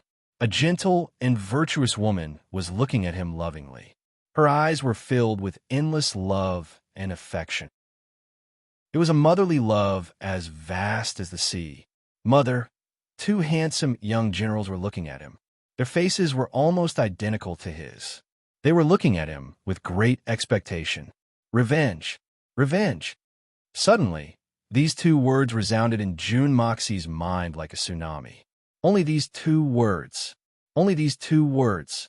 Jun Moxi didn't know how these images, scenes, and voices had suddenly appeared in his mind. But they had suddenly appeared in his memory in such a strange and inexplicable manner. After all, those memories that had been fused still retained these beautiful past events. But now, these past events had turned into hatred as high as the heavens and as deep as the earth. A peerless hero and a peerless beauty had died unjustly because of a despicable villain like Xiao Han. Jun Mo Xie suddenly felt as if his blood vessels were about to explode at this moment. An indescribable feeling of grief and indignation welled up in his heart. It rushed into his mind and scattered his clear consciousness. Revenge. How can a hero die in vain? How can a warrior be wronged? Jun Moxi roared. His eyes were bloodshot as he raised his sword. Xiao Buyu turned his head to look and saw Jun Moxi's sword poking out Xiao Han's eyeballs. Then he said something extremely ruthless. Xiao Buyu, I will make sure that your grandson can't see this. This sword is for the thousands of soldiers you've killed. Xiao Han had been unconscious, but He was awakened from his coma by the pain of his eyeballs being poked out. He screamed miserably. Then there was a cracking sound as he crushed one of his teeth. His face was covered in blood as he screamed miserably in pain. He was incomparably resentful. Jun Wui, I, Xiao Han, will take revenge. I will turn your Jun family's men and women into prostitutes. Ah! The murderous intention in Jun Moxie's eyes intensified. The murderous aura on his body became even thicker. Xiao Buyu roared as he flew even faster. My grandson, Jun Moxie, stop. Otherwise, I'll chop your body into 10,000 pieces. However, Jun Moxie was in front of Xiao Han, so it was very convenient for him to do so. His sword flashed again, and 2 of Xiao Han's tendons were cut off. Blood splattered everywhere. Xiao Buyu's body trembled violently as he spat out a mouthful of blood. His eyes were filled with despair. Xiao Han, I want you to be unable to move your hands. Xiao Han, do you want to take revenge? I'll accompany you to the heavens and the earth. This sword will wash away the family's humiliation. Jun Moxie clenched his teeth as he laughed sinisterly. Xiao Buyu, aren't you an expert of the Shun Xian family? Aren't you the strongest person under the great masters? Come quickly and save your grandson. Come quickly. Don't you dare. Even if you have legs, you'll still be crippled. This sword belongs to my 3rd uncle. Give my 3rd uncle back his 10 years of slumber. The sword light flashed twice, and Xiao Han's leg tendons were severed. Jun Moxie's eyes were exceptionally clear. The corners of his mouth curled into a fierce smile as he slanted his eyes at Xiao Buyu. Then he sneered and roared, This sword is for my father. Xiao Han, can't listen from now on. No, the Silver Blizzard City's people shouted in unison. However, Jun Moxie's sword flashed again, and Xiao Han's ears flew off his body. Then, Xiao Han's nose flew up into the air. His teeth were cut off, and half of his tongue flew out. You can't speak. This is my 2nd uncle's death. Jun Moxie laughed wildly. He seemed to be in a somewhat desolate mood. Xiao Buyu's blood started to churn. He had been injured by the solitary falcon's attack. His injuries weren't serious, but they were still internal injuries. So, he couldn't help but feel his blood churn as he saw his grandson in such a miserable state. He was a spirit Xian expert, but he was still a blood relative. So, he couldn't help but feel his blood churning. He landed a dozen steps away from Jun Moxie. He staggered a few steps and stood up with difficulty. Then, he raised his head and spat out a mouthful of blood. He could only see a golden light flashing before his eyes. He looked powerlessly at Jun Moxie. Then, he clenched his teeth and spoke in a low voice. Jun Moxie, you're very ruthless. Aren't you afraid of karma? Aren't you afraid of retribution? Jun Moxie looked at him cruelly. Then, he laughed sinisterly and said, Xiao Buyu, you still have the nerve to talk about karma? Didn't you think that this day would come when your Xiao family was plotting against our Jun family? Didn't you feel ruthless when hundreds of thousands of soldiers were turned into piles of bones because of this animal's selfish desires? When countless families were broken up because of him, you were happy, weren't you? Weren't you happy? What qualifications do you have to say that I'm ruthless? There are hundreds of thousands of orphans and widows in this world because of your selfish desires. How many of them have been bullied to death? And all of them are the descendants of those brave and loyal soldiers. Countless heroes of this world have suffered injustice because of you, because your fists are big. Big your mother's head. Fu asterisk K. You're a bunch of trash. A bunch of trash. A bunch of green-haired turtles. Now, you're watching your grandson turn into a monster under my hands. Isn't that satisfying? Huh? Isn't that satisfying? You old bastard. I'm telling you that your grandson alone isn't enough. It's far from enough. Just you wait. You'll see your own descendants die after you try it a few more times. Then, you'll be even more satisfied. Jun Moxie burst into laughter. His laughter was mournful. An ominous glint flickered in Xiao Buyu's eyes. He had already made up his mind. He was crazily determined for Jun Moxie. My 2 elder brothers are watching from heaven. I'll make sure that the main culprit has eyes but can't see, mouth but can't speak, ears but can't hear, and limbs will be crippled. I'll make sure that he doesn't have any descendants. I'll make him a laughingstock for all eternity." Jun Moxie faced upwards and screamed. He pointed his sword towards the sky. The blood on the blade of his sword quickly flowed out. Then the sword flashed, and blood splashed out from Xiao Han's crotch. A large piece of flesh flew out. Jun Moxie had kicked it into pieces in the air. It had turned into a bloody dust. Xiao Han didn't even have the strength to move. But he wasn't dead yet. But he would have been happier if his body had been smashed to pieces. Chapter 419. Late update. There's a problem with the internet. I've been waiting for a whole night, but it's still not fixed. I'm currently 20 kilometers away by taxi. Sigh, looks like I'll have to spend the night in this internet cafe. I don't have a draft for the chapter that will explode tomorrow morning. I can only write here. The Snake King was known as the King of Poisons. He had always been vicious and merciless. He was confident that he wasn't inferior to anyone in this world when it came to viciousness and cruelty. But at this moment, he was trembling all over, and his eyes were filled with intense shock. There was actually such a cruel punishment in this world.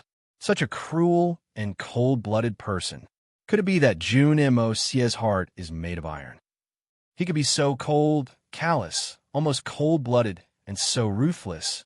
It was only right and proper for him to do such a thing. Even the expression of the white-clothed girl, who had always remained calm even if Mount Tai collapsed in front of her, had changed. It had become deep and unfathomable. This guy was really ruthless. The so-called death by 1,000 cuts, dismemberment by 5 horses, dismemberment by 10,000 pieces, and chopping into meat paste were all ruthless words that most people knew. In fact, they had said it more than once. That was because many people had 1 or 2 targets of hatred in their hearts that they couldn't wait to do so. But when it came to this point, there were really too few people who could really do such things. Humans were humans. There was always a limit to how much hatred and mental pressure a person could endure. It could even be said that there might not be 1 in 10,000 people who could do such a thing. This was perhaps another meaning of knowing is easy, but doing it. Moreover, saying it was one thing and doing it was another. It was another thing to actually do it and still be able to maintain a straight face after doing it. It was almost impossible to find someone who could do it to this extent in this world, because it involved exceeding the limits of a person's endurance. Anyone could talk ruthlessly. In fact, many of them had done so before. However, there were far fewer people who actually took action. However, as long as the hatred accumulated to a certain extent, once it exploded all at once, it might also be possible to carry out the extremely bloody actions mentioned above. However, for someone like Jun Moxie to do it in such a methodical manner, to finish it step by step, to the point where his expression didn't change, to the point where he could talk and laugh as if nothing had happened, that was really rare. Think about it. Most of us would frown and raise our eyebrows when we see someone killing a chicken or a pig, not to mention that's a living person. To remove the important parts of a living person's body one by one, not to mention doing it, we can't even imagine it. Xiaobu was a level 4 expert in Shunxian, but he couldn't bear it any longer. His eyes were sluggish as he looked at the lump of rotten flesh on the ground. It seemed as if he had been struck by lightning. In fact, he was left dumbstruck.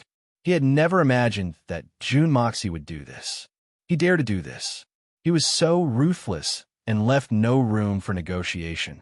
Moreover, he wasn't the only one. The dozens of Xianxi experts who were watching from the sidelines, as well as the high-ranking military officers who were used to seeing bloody scenes, couldn't help but hold their breaths. In fact, it was so quiet that even a pin drop could be heard. The Silver Blizzard City's little princess, Han Yanming, could only let out an "oh." Then, her eyes rolled back, and she fainted in Mu Shuetong's arms. However, being able to faint at this moment was also a very fortunate thing. Xiao Han didn't see the pile of rotten flesh squirming on the ground. He was on the brink of death, so he wanted to faint. In fact, he wanted to die. He wanted to end this endless pain. It was too painful, but death was already a great luxury for him.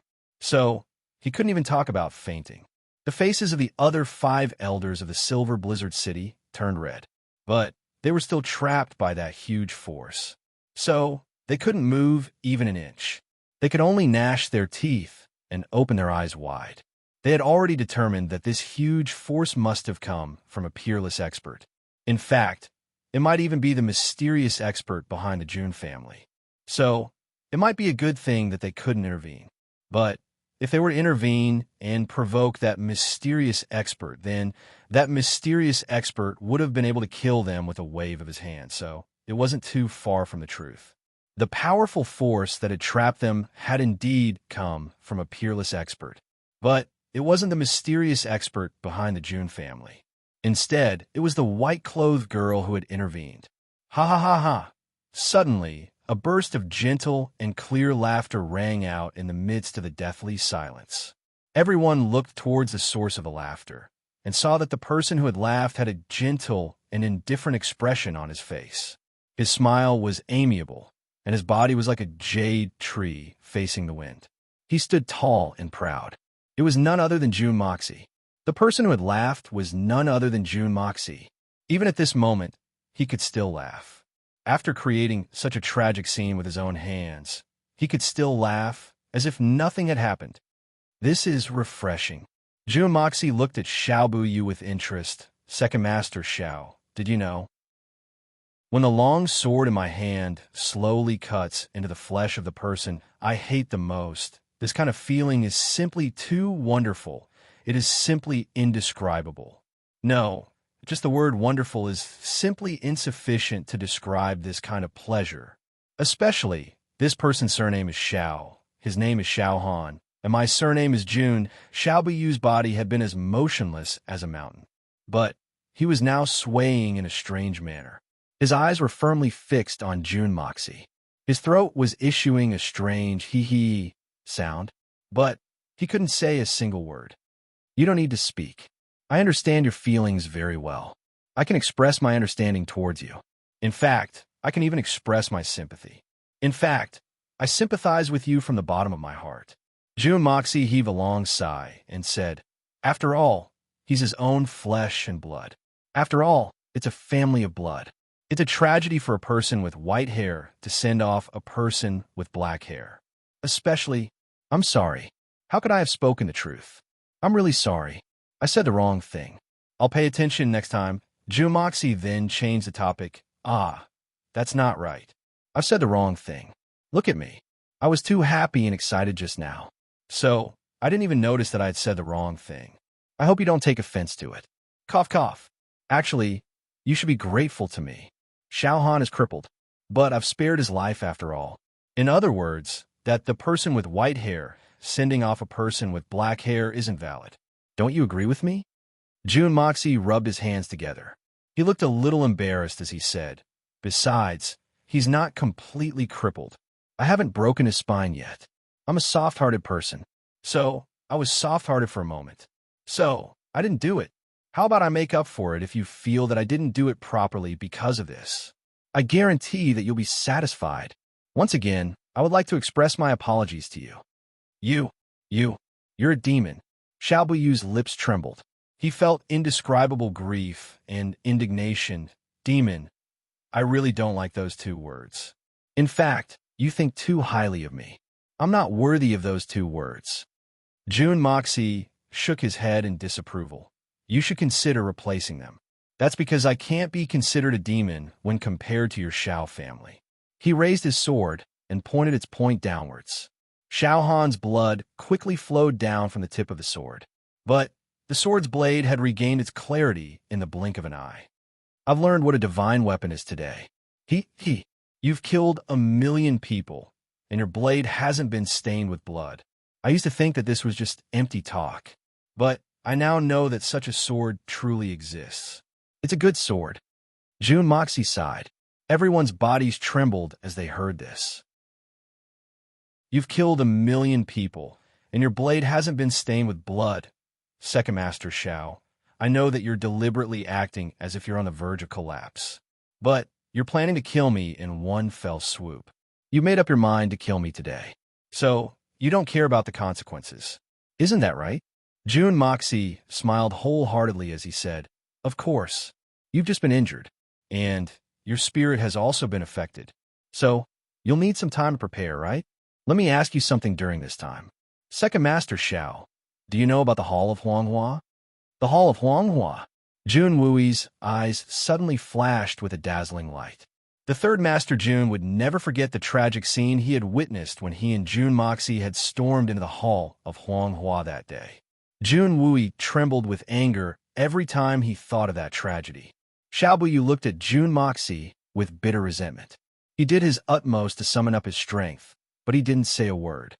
I destroyed the Tianxiang City's Hall of Huanghua. Isn't that a surprise? Jun Moxie's eyes flashed with a frightening light. His previous laughter and curses had been swept away. Instead, he had become ruthless and cruel. His voice was filled with a murderous aura. Everything was an accident.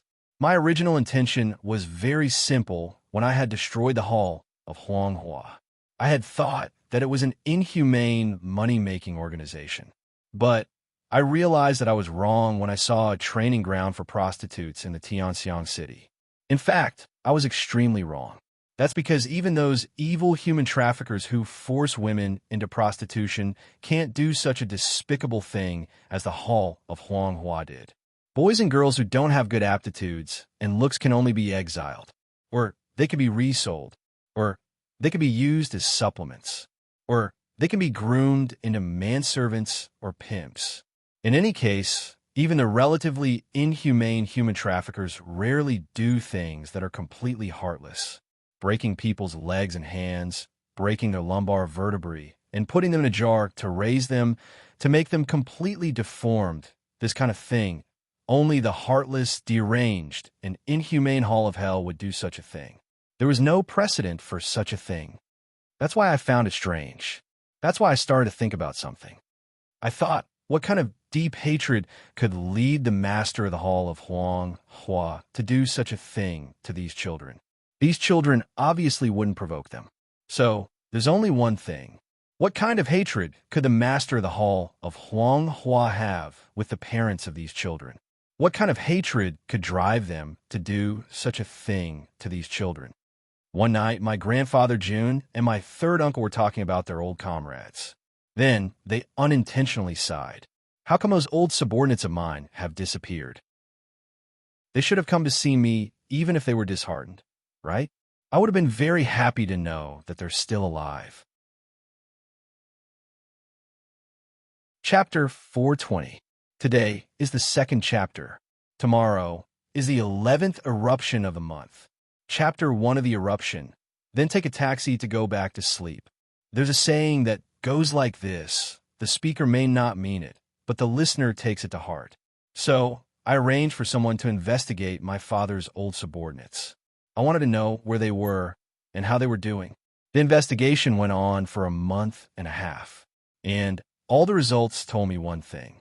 These people, along with their parents and children, had mysteriously disappeared at some point in time. Then, I went to investigate the various regions during that period of time. I discovered that there had been countless cases of murder and destruction of corpses during that period. But these cases had turned into cases without any clues. All the corpses were the same, so I couldn't tell who they were. The only thing I could be sure of was that those corpses weren't of the elderly. They were of the adults. But there were no corpses of children. Jun Moxie's voice became filled with grief and indignation. Therefore, I began to wonder, who were the children that the Huanghua Hall had killed? These children were the orphans of those old soldiers. Then, it would mean that they had been implicated by our Jun family.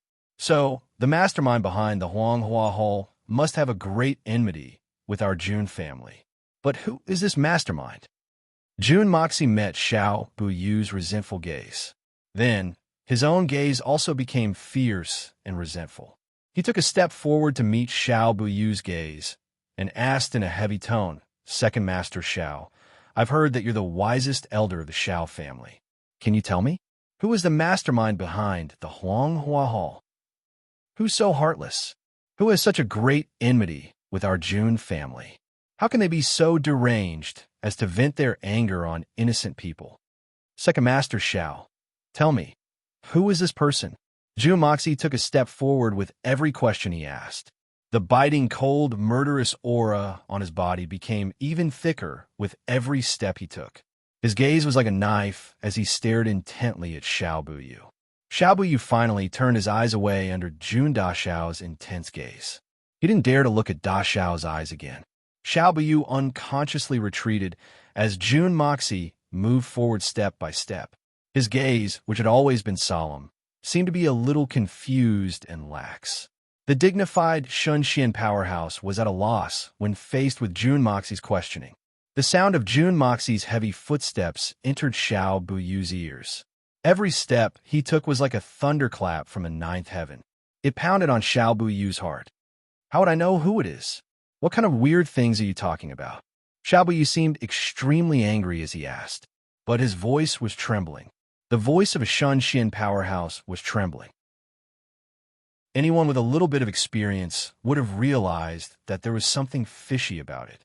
I was only suspicious at first, but Xiao Han came to the Tianxiang city not long after the eradication of the Huanghua Hall. Moreover, he took the initiative to go to the Jun family to cause trouble for my third uncle. How did he get here so quickly? Why did he come at such a good time? Second Master Xiao, can you answer me? Don't tell me that someone as wise as you can't think of anything. Jun Moxie looked at him fiercely. Are you suspecting me? How could this old man do such a thing? What evidence do you have? Xiao Buyu shouted. I'm not suspecting you. The Silver Blizzard City's Xingyun Buyu is a famous person, so he wouldn't do such a thing. There are so many tragedies and so many unsolved cases. It's hard to explain why there aren't any clues in one or two cases. But there aren't any clues in so many cases. So it's worth pondering. What kind of power could suppress so many cases? Evidence? You're asking me for evidence? Why would someone leave any evidence if they had the intention to do such a thing? Jun Moxie smiled in a strange manner, but I'm very puzzled about something else. Why did you ask me, are you suspecting me? Why didn't you ask me, are you suspecting my Xiao family? Or are you suspecting Xiao Han? Huh. Wise and far-sighted Xiao Buyu, Second Master Xiao. I remember what I just said. I was talking about Xiao Han. So, why did you drag yourself into this? Isn't this a lucky hit? Isn't it a self-confession? Xiao Buyu staggered back once again. His forehead was dripping with sweat as he roared. Nonsense. You don't have any evidence. You're slandering a good person. You're slandering my Xiao family. What are your intentions? Second Master, you're wrong again. I was talking about Xiao Han a moment ago. But you're saying that I'm slandering your Xiao family? What do you mean? Do you think that Xiao Han can represent the entire Xiao family? Jun Moxie pressed forward step by step. He was taking advantage of the victory to pursue the attack. The sharp light in his eyes was becoming more and more intense. Up until now, Jun Moxie's methods have been effective step by step. Xiao Buyu's mind was in chaos. He no longer had the determination to fight the enemy to the death. First, he had tangled with Xiao Han. Then, he had used Solitary Eagle's hand to injure him. Then, he had abused Xiao Han, and he had used that to open a gap in Xiao Buyu's mental defenses. Then, he had mentioned the tragic story of the Huanghua Hall, and he had completely shattered Xiao Buyu's mental defenses. Jun Moxie, you're spewing venomous slander. Do you have proof that my Xiao family has any evidence? Your tongue is as sharp as a knife. But you can't pin this crime on my Xiao family. Xiao Buyu's face was dripping with sweat. His facial muscles were contorting in a crazed manner. Evidence? I've said it more than once. I don't have any. I'm only suspicious. But my suspicions are enough. Jun Moxie's gaze was as cold as a knife. Xiao Buyu, do you think that we need any bullshit evidence at this point? Under the heavens, who else could make the eldest prince willingly give up his side courtyard and not leak any information? Which force could suppress so many headless cases? And which force has such a great enmity with my Jun family? Jun Moxie had lowered his voice when he had spoken the last sentence. Only a few people could hear him. Jun Wui's face had contorted in a strange manner. In fact, his contorted face had turned very sinister and frightening. These were only June Moxie's speculations, and June Moxie had to admit that they were only speculations. But these speculations were very reasonable, and they were all pointing in the same direction. Jun Wui's tiger-like eyes were overflowing with tears. He wanted to grow a pair of wings, fly back to the capital, and settle down those pitiful children. Did you know? I had received a commission from someone not long ago, and I had taken her money. She had sworn to exterminate the Huanghua Hall. That helpless girl's face seemed to appear in Jun Moxie's mind. Then, her little brother's small body appeared in front of him, and that half a copper coin was still in his bosom. That's my reward. I've accepted it, so I'll see it through to the end. Jun Moxie's voice became ruthless. You can rest assured, Xiaobu Yu. I won't kill a single member of the Xiao family. That's because I'll cripple your cultivation one by one. I'll cut off your tongues, ears, and noses. I'll knock out your teeth. I'll cut off the tendons of your hands and feet. I'll cut off your children's roots. And I'll smash your spines. And I'll put each and every one of you in a jar. And I'll keep you alive until the day you die of old age. I'll make everyone in the world see that this is the fate of despicable villains. This is the fate of inhumane people. Are you satisfied with my arrangements? You dare? Xiaobu took 2 steps back. His eyes were scattered and helpless. Then he roared again, You dare? But everyone looked at him with disdain. Then he realized that his voice had become very powerless. It didn't have the slightest effect on him. Shun Xian was a level 4 expert. He was the closest to the great master level. But his mind had been thoroughly defeated by Jun Moxie. He hadn't participated in the Huanghua Hall's matter. But that didn't mean that his conscience wasn't guilty. That was because Xiao Han was his grandson. Moreover, none of this would have happened if he hadn't supported Xiao Han's cold-blooded revenge. Everyone has a dark side in their hearts. It doesn't matter how deeply they hide it. It doesn't matter how well they hide it. It doesn't matter how despicable, shameless, refined, or hypocritical they are. But they'll find it difficult to bear the consequences once they're exposed to the world. Xiaobu had collapsed. He didn't have the slightest bit of power to resist. The 3rd, 6th, and 9th elders had different expressions on their faces. Some of them were ashamed. Some of them were resentful. The 7 swords of the Silver Blizzard City looked at them with disdain. They hadn't even dreamed that the Xiao family would commit such an inhumane and insane thing. Han Yinming had also woken up from her coma. She had heard this shocking news. Her delicate body couldn't help but tremble. She looked at the Xiao family with eyes full of disgust and hatred. Anyone with a little bit of conscience would not remain indifferent after hearing about such an unparalleled and cruel thing. Jun Moxie had interrogated them step by step. Then, they had seen Xiaobu Yu's reaction. In fact, they would have been better off dead if they hadn't figured out the clues. Xiaobu Yu, how did your Xiao family infiltrate our million-strong army? You must know. Tell me. Everyone was lost in their own thoughts, and Xiaobu Yu was a little absent-minded when Jun Mo Xie suddenly roared like thunder. Who's the traitor? He shouted again. This roar had concentrated all of Jun Moxie's spiritual power. He had mobilized all of his pure spiritual power. His voice was so loud that it sounded like a lion's roar. It shook the surrounding torches, causing them to flicker a few times. Everyone felt their hearts tremble.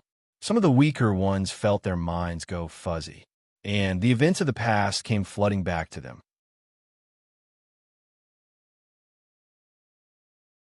Chapter 421.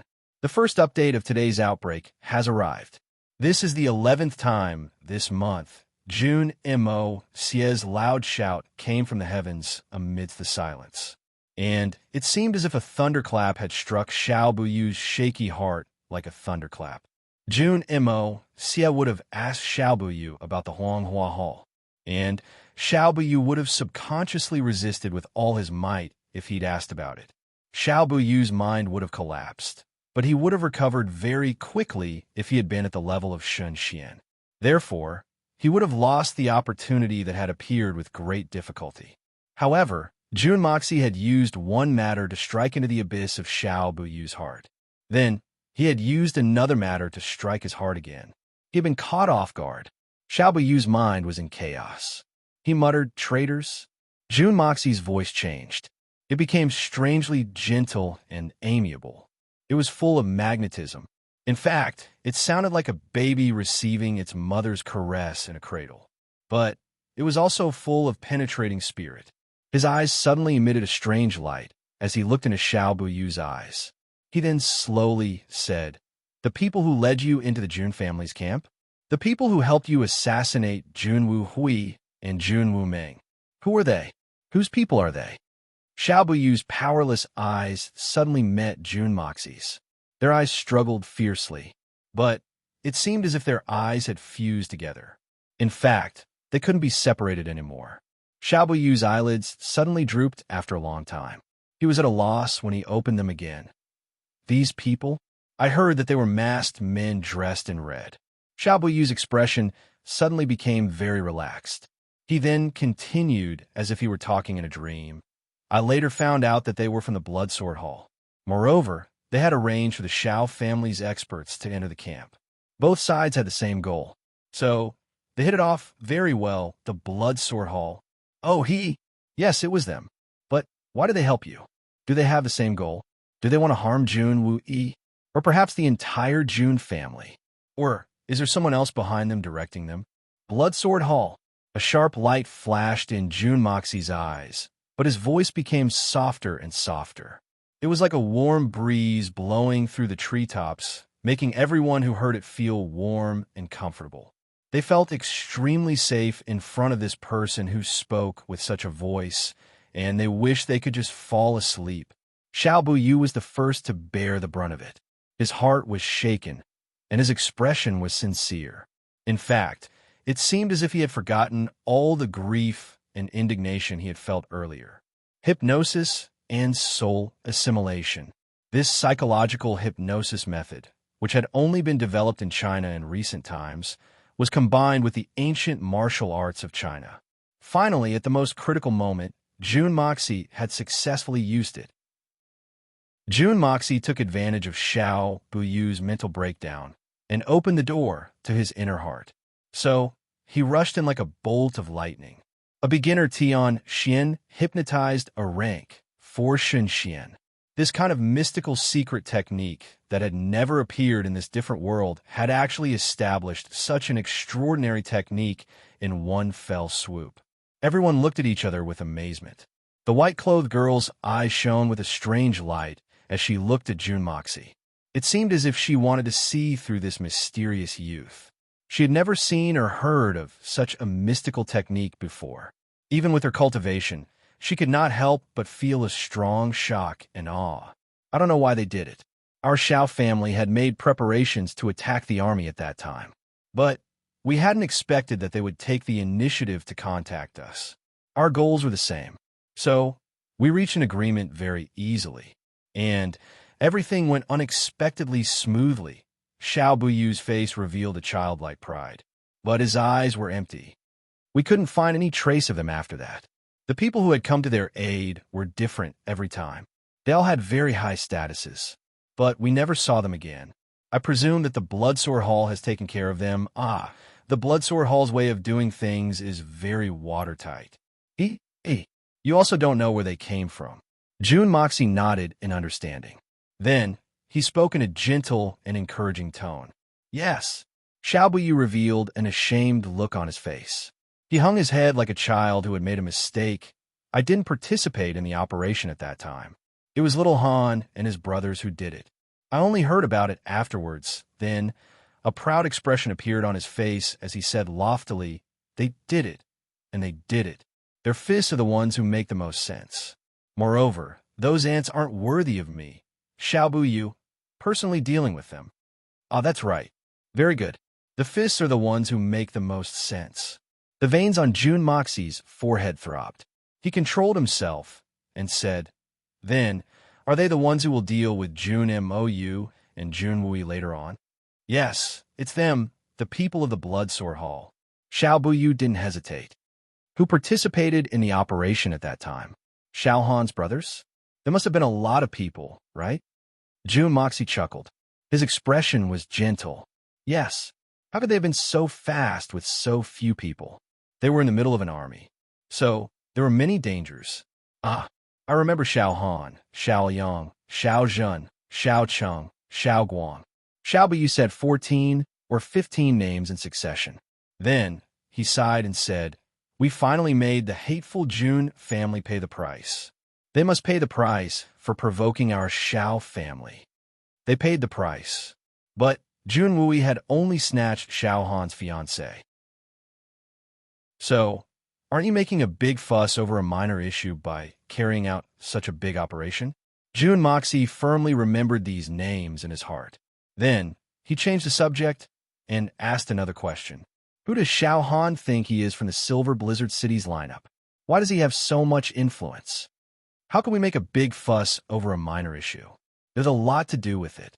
The current lord of the Silver Blizzard City has no children. He only has 2 daughters. His eldest daughter and Han are betrothed at birth. His second daughter also has hopes of marrying into the Xiao family in the future. So, we're all working hard. The Silver Blizzard City will belong to our Xiao family if both of them marry into our Xiao family. Our Xiao family's ancestors sacrificed their lives for the Silver Blizzard City. Moreover, they were the strongest Xian cultivators. They were the lord of the Silver Blizzard City at that time. In fact, they were the first sworn brothers of the Silver Blizzard City. It can be said that the Silver Blizzard City belonged to our Xiao family. But the Han family became the lord of the Silver Blizzard City after our ancestors passed away. Why has our Xiao family been suppressed for hundreds of years? We're brothers in name, but we're nothing more than high-ranking subordinates. Why? A bullshit oath that doesn't even scratch the itch has completely stripped away all the hope of our Xiao family. Why? Xiao Buyu's face suddenly turned malevolent. That damn Jun Wui has interfered when our plan was about to succeed. He's ruined our plan. Our Xiao family has been waiting for this opportunity for hundreds of years. But that damn Jun Wui has ruined it. That damn Jun Wui. Damn Jun Wui. They must pay the price. Whoever dares to obstruct our Xiao family's plan must be exterminated. Xiao Buyu cursed bitterly. When this shocking news came out, it was like an earth-shattering explosion. The people of the Silver Blizzard City were frightened. The remaining 3rd, 5th, 6th, 8th, and 9th elders were also divided into 2 camps. They were still intimidated by the hidden aura, so they didn't dare to move. But their expressions in their eyes had clearly revealed their fear. It was clear that the 6th, 8th, and 9th elders were panicking. Their eyes were filled with extreme fear. There was no doubt that these 3 elders were from the Xiao family. However, the 3rd elder and the 5th elder's faces were filled with indignation. In fact, they were on the verge of cursing out loud. These 2 were from the Han family's side. However, Han Yinming was the one who had suffered the most. Her pretty eyes were wide open. She couldn't believe her ears. She had never imagined that the Xiao family's amiable grandfathers and uncles would be plotting against her own family. Jun Moxie secretly swept his eyes around. Then he continued to ask, "The Xiao family is indeed far-sighted. Their arrangements are exquisite. But don't tell me that the Han family doesn't have any male descendants. The city lord doesn't have a son. But he should have a brother, right? Don't tell me that his brother doesn't have a son. Does he have to pass it on to the Xiao family? This is wishful thinking on our part. We've been planning to take over the Xiao family's nest. So, we've been thinking about this for a long time." Xiao Buyu smiled proudly and said, "We've been planning things since the birth of the city lord's 2nd daughter. The other brothers of the city lord have either become crippled in some accident, or they've left the central command. Moreover, many of them are mine elder brother's disciples. We naturally know how to train them. You should know about Xiao Han's Huang Hua Hall, right? Isn't this a joint decision of your Xiao family?" Zhu Moxie changed the topic and asked. His forehead was already dripping with sweat. Even his vest was soaked with sweat. He had been using his spiritual power to hypnotize a super expert like Xiao Buyu. This was an exceptionally difficult task. Jun Moxie's spiritual power was formidable enough. But he felt powerless at the moment. Therefore, he changed the topic back to the Jun family's matters. Xiao Buyu had lost his vigilance towards the person who had spoken after a period of conversation. No, this matter was decided by Xiao Han and his brothers. No, Han and his brothers had acted on their own. What's done can't be undone by the time we found out about it. So, we had no choice but to let them be. Very few people in the Xiao family know about this matter. After all, it's very disgraceful, and it hurts the harmony of the world. Fortunately, they're just some ants. Moreover, the profits from that matter are very good. Xiao Buyu's face was very conflicted. He was apologetic. No one could have imagined that this white-haired, ruddy, virtuous, or at least sanctimonious old senior's heart was actually so dirty and vile. If he did not say it himself, and they heard it with their own ears, who in the world would believe it? Who would have dared to believe it? How shameless. Well, you've done well. I've decided to reward you. It's a very, very big reward. Jun Moxie's eyes blazed as he spoke in a leisurely manner. A very, very big reward?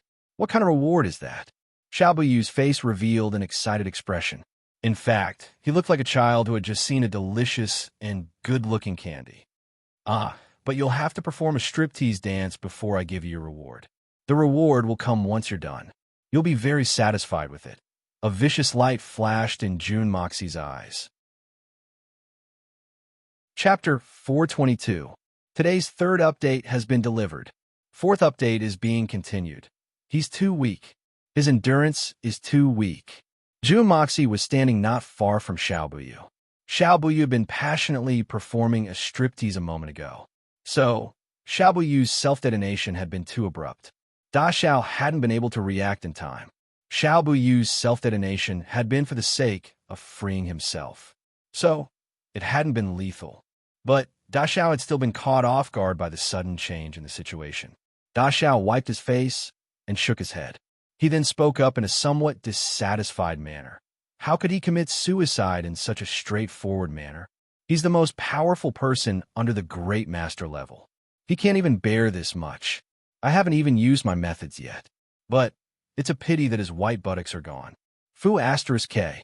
I was planning to cut open his great-grandson's scalp and pour mercury into it. Or I would have cracked open his skull and boiled his brain. But I didn't even get to carry out that good show. And he died without a trace. He was too hasty. He didn't even have the demeanor of a powerhouse. He's too inferior. His reputation is better than meeting him in person. But his reputation isn't as good as meeting him in person. He's too sloppy. Everyone who heard his words had the same expression on their faces. Their eyes were fixed on Da Xiao. Their eyeballs were frozen in place. Xiao Fengwu was the only person who could still stand up. His legs were strumming like a pipa. His small face was deathly pale. In fact, it seemed as if he had just boiled lime. However, the inexplicable power that had shrouded the 5 elders suddenly dispersed at this moment. In fact, it seemed as if it had come without a sound. In fact, it didn't leave any trace behind. The 5 elders regained their mobility at the same time. But they were divided into 2 camps the moment they regained their mobility.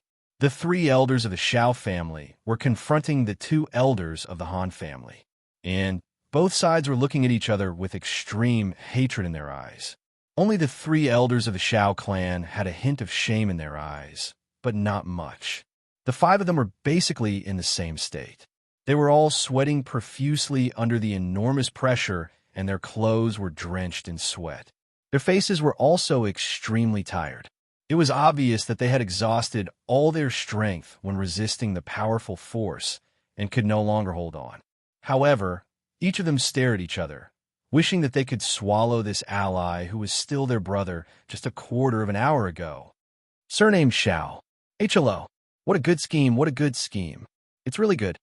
The 3rd elder angrily gasped for breath. His eyes seemed to be burning with fire. For so many years, the city lord has always been courteous to the Xiao family. He has always been modest and accommodating. Who would have thought that he would raise a tiger and bring disaster upon himself? Bah! Raising a tiger is a waste of the king of beasts. He is simply raising a pack of wolves that cannot be tamed. People like you still have the face to live in this world? The eighth elder coldly snorted and said, Han Fei Yun, what are you going to do? The third elder trembled in anger. His words were particularly rude. What do you think I will do to your Shao family? If I were you, I wouldn't be able to continue living. I would have hung myself on a tree. You're so shameless, and you're repaying kindness with ingratitude. You want us to die? You don't have the qualifications to do so on your own. Han Fei Yun. Humph. Your Han family may not be able to gain the upper hand when we return to the Silver City. The eighth elder Langling looked at him and sneered. We'll know whether I'm qualified or not after we try. The third elder's thin face twitched. He suddenly raised his palm and shouted, 7 swords. Set up the formation. Execute the family's rules. Capture these 3 traitors of a Shao family for me. Shui Tong. Attack together with the 7 swords. These 3 traitors are strong on the outside, but weak on the inside.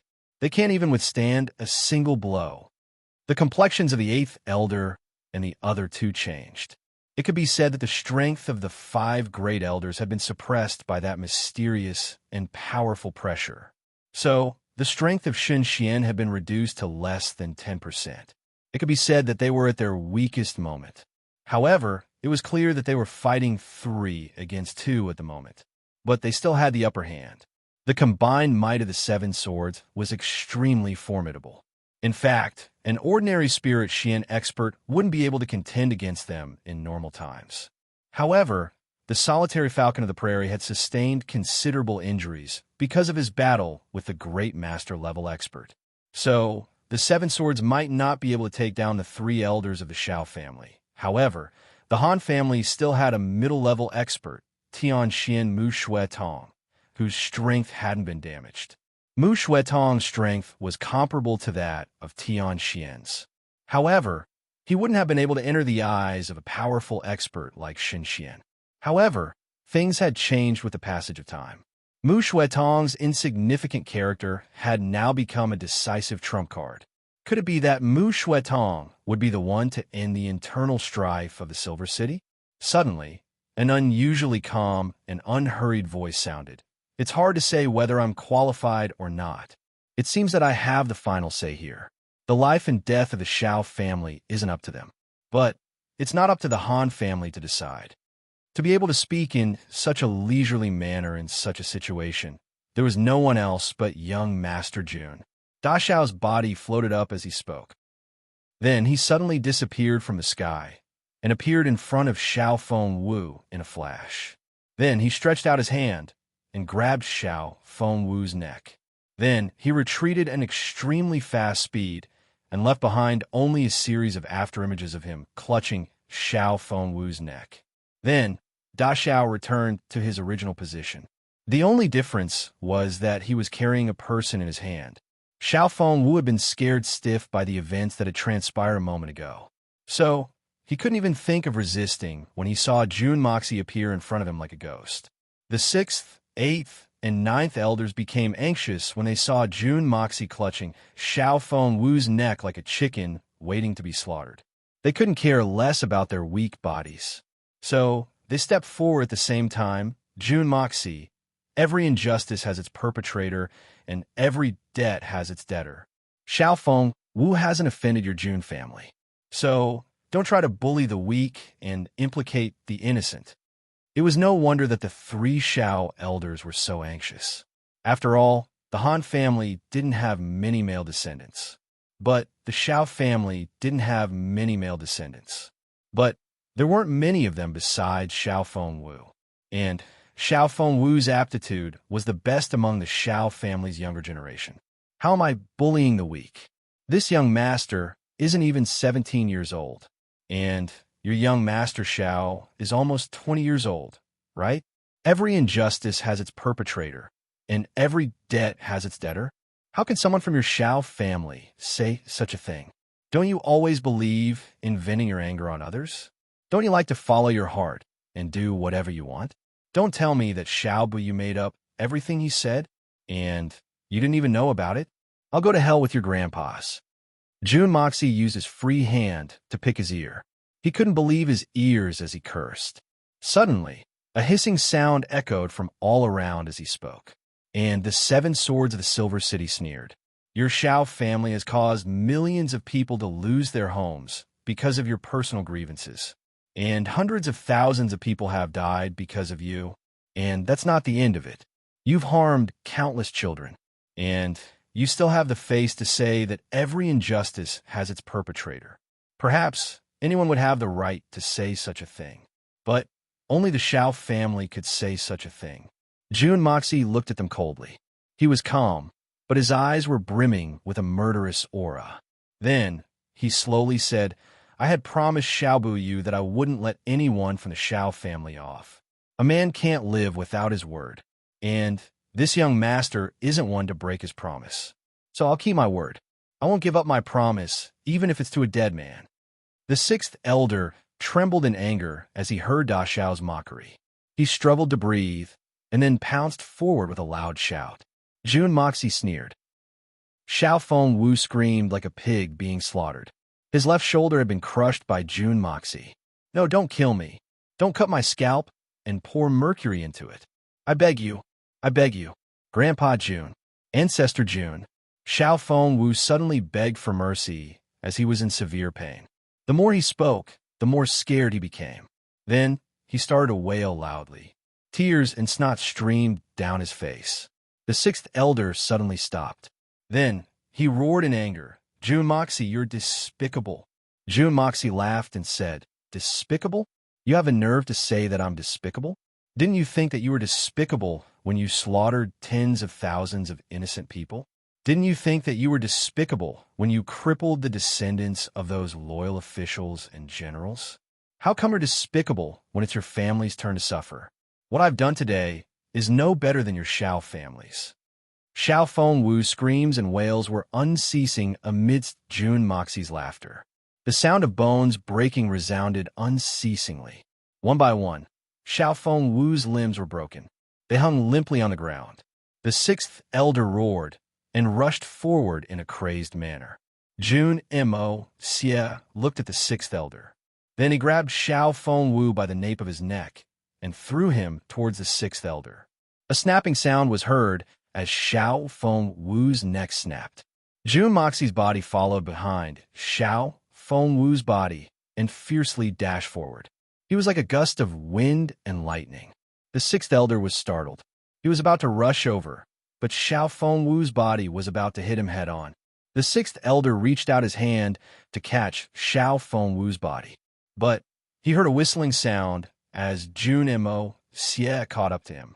The 6th elder had seen Jun Moxie's fight with Xiaobu Yu. So, how could he not know that Jun Moxie's agility was like that of Ghost? Moreover, his own strength was far weaker than usual. So, he didn't dare to be careless. So, he made a prompt decision not to catch Xiao Feng Wu's body. Instead, he dodged to the left and drew his sword. Then, snowflakes suddenly appeared in the sky as he swung it. He had just unsheathed his long sword and was about to unleash the Silver City's absolute sword when he suddenly heard a bang sound. Then, a kacha sound was heard. He saw Xiao Feng Wu's body turn around and fly towards him. Jun Mo Xie had kicked Xiao Feng Wu's body in the middle of his advance and had changed his direction to fly towards the 6th elder. Apart from the fact that the direction of the kick was just right, the kick had also landed squarely on Xiao Feng Wu's waist. This had completely shattered Xiao Feng Wu's spine. Xiao Feng Wu's face was still intact, but he had already followed in Xiao Han's footsteps. He was thoroughly crippled. The 6th elder couldn't evade this attack. So, he knew that Xiao Feng Wu would be the first to suffer if he were to forcefully attack with his sword. So, he hastily withdrew his attack and held Xiao Feng Wu in his arms. The 6th elder had noticed Xiao Feng Wu's miserable condition as soon as he started to attack. So, he couldn't help but fly into a rage as he cried out in alarm. Jun Moxie, you're very ruthless. You're very vicious. But he was left dumbstruck by what he saw in front of him as soon as he said those words. Strongly recommending Dong Shui Wanqing's new book, The Tale of the Fairies. Book number 1706974. Introduction. Myriad Great Daos Seek Immortality. You're tuning in to the Warrior Lore YouTube channel. Don't forget to subscribe and join us on this journey to catch the most captivating stories.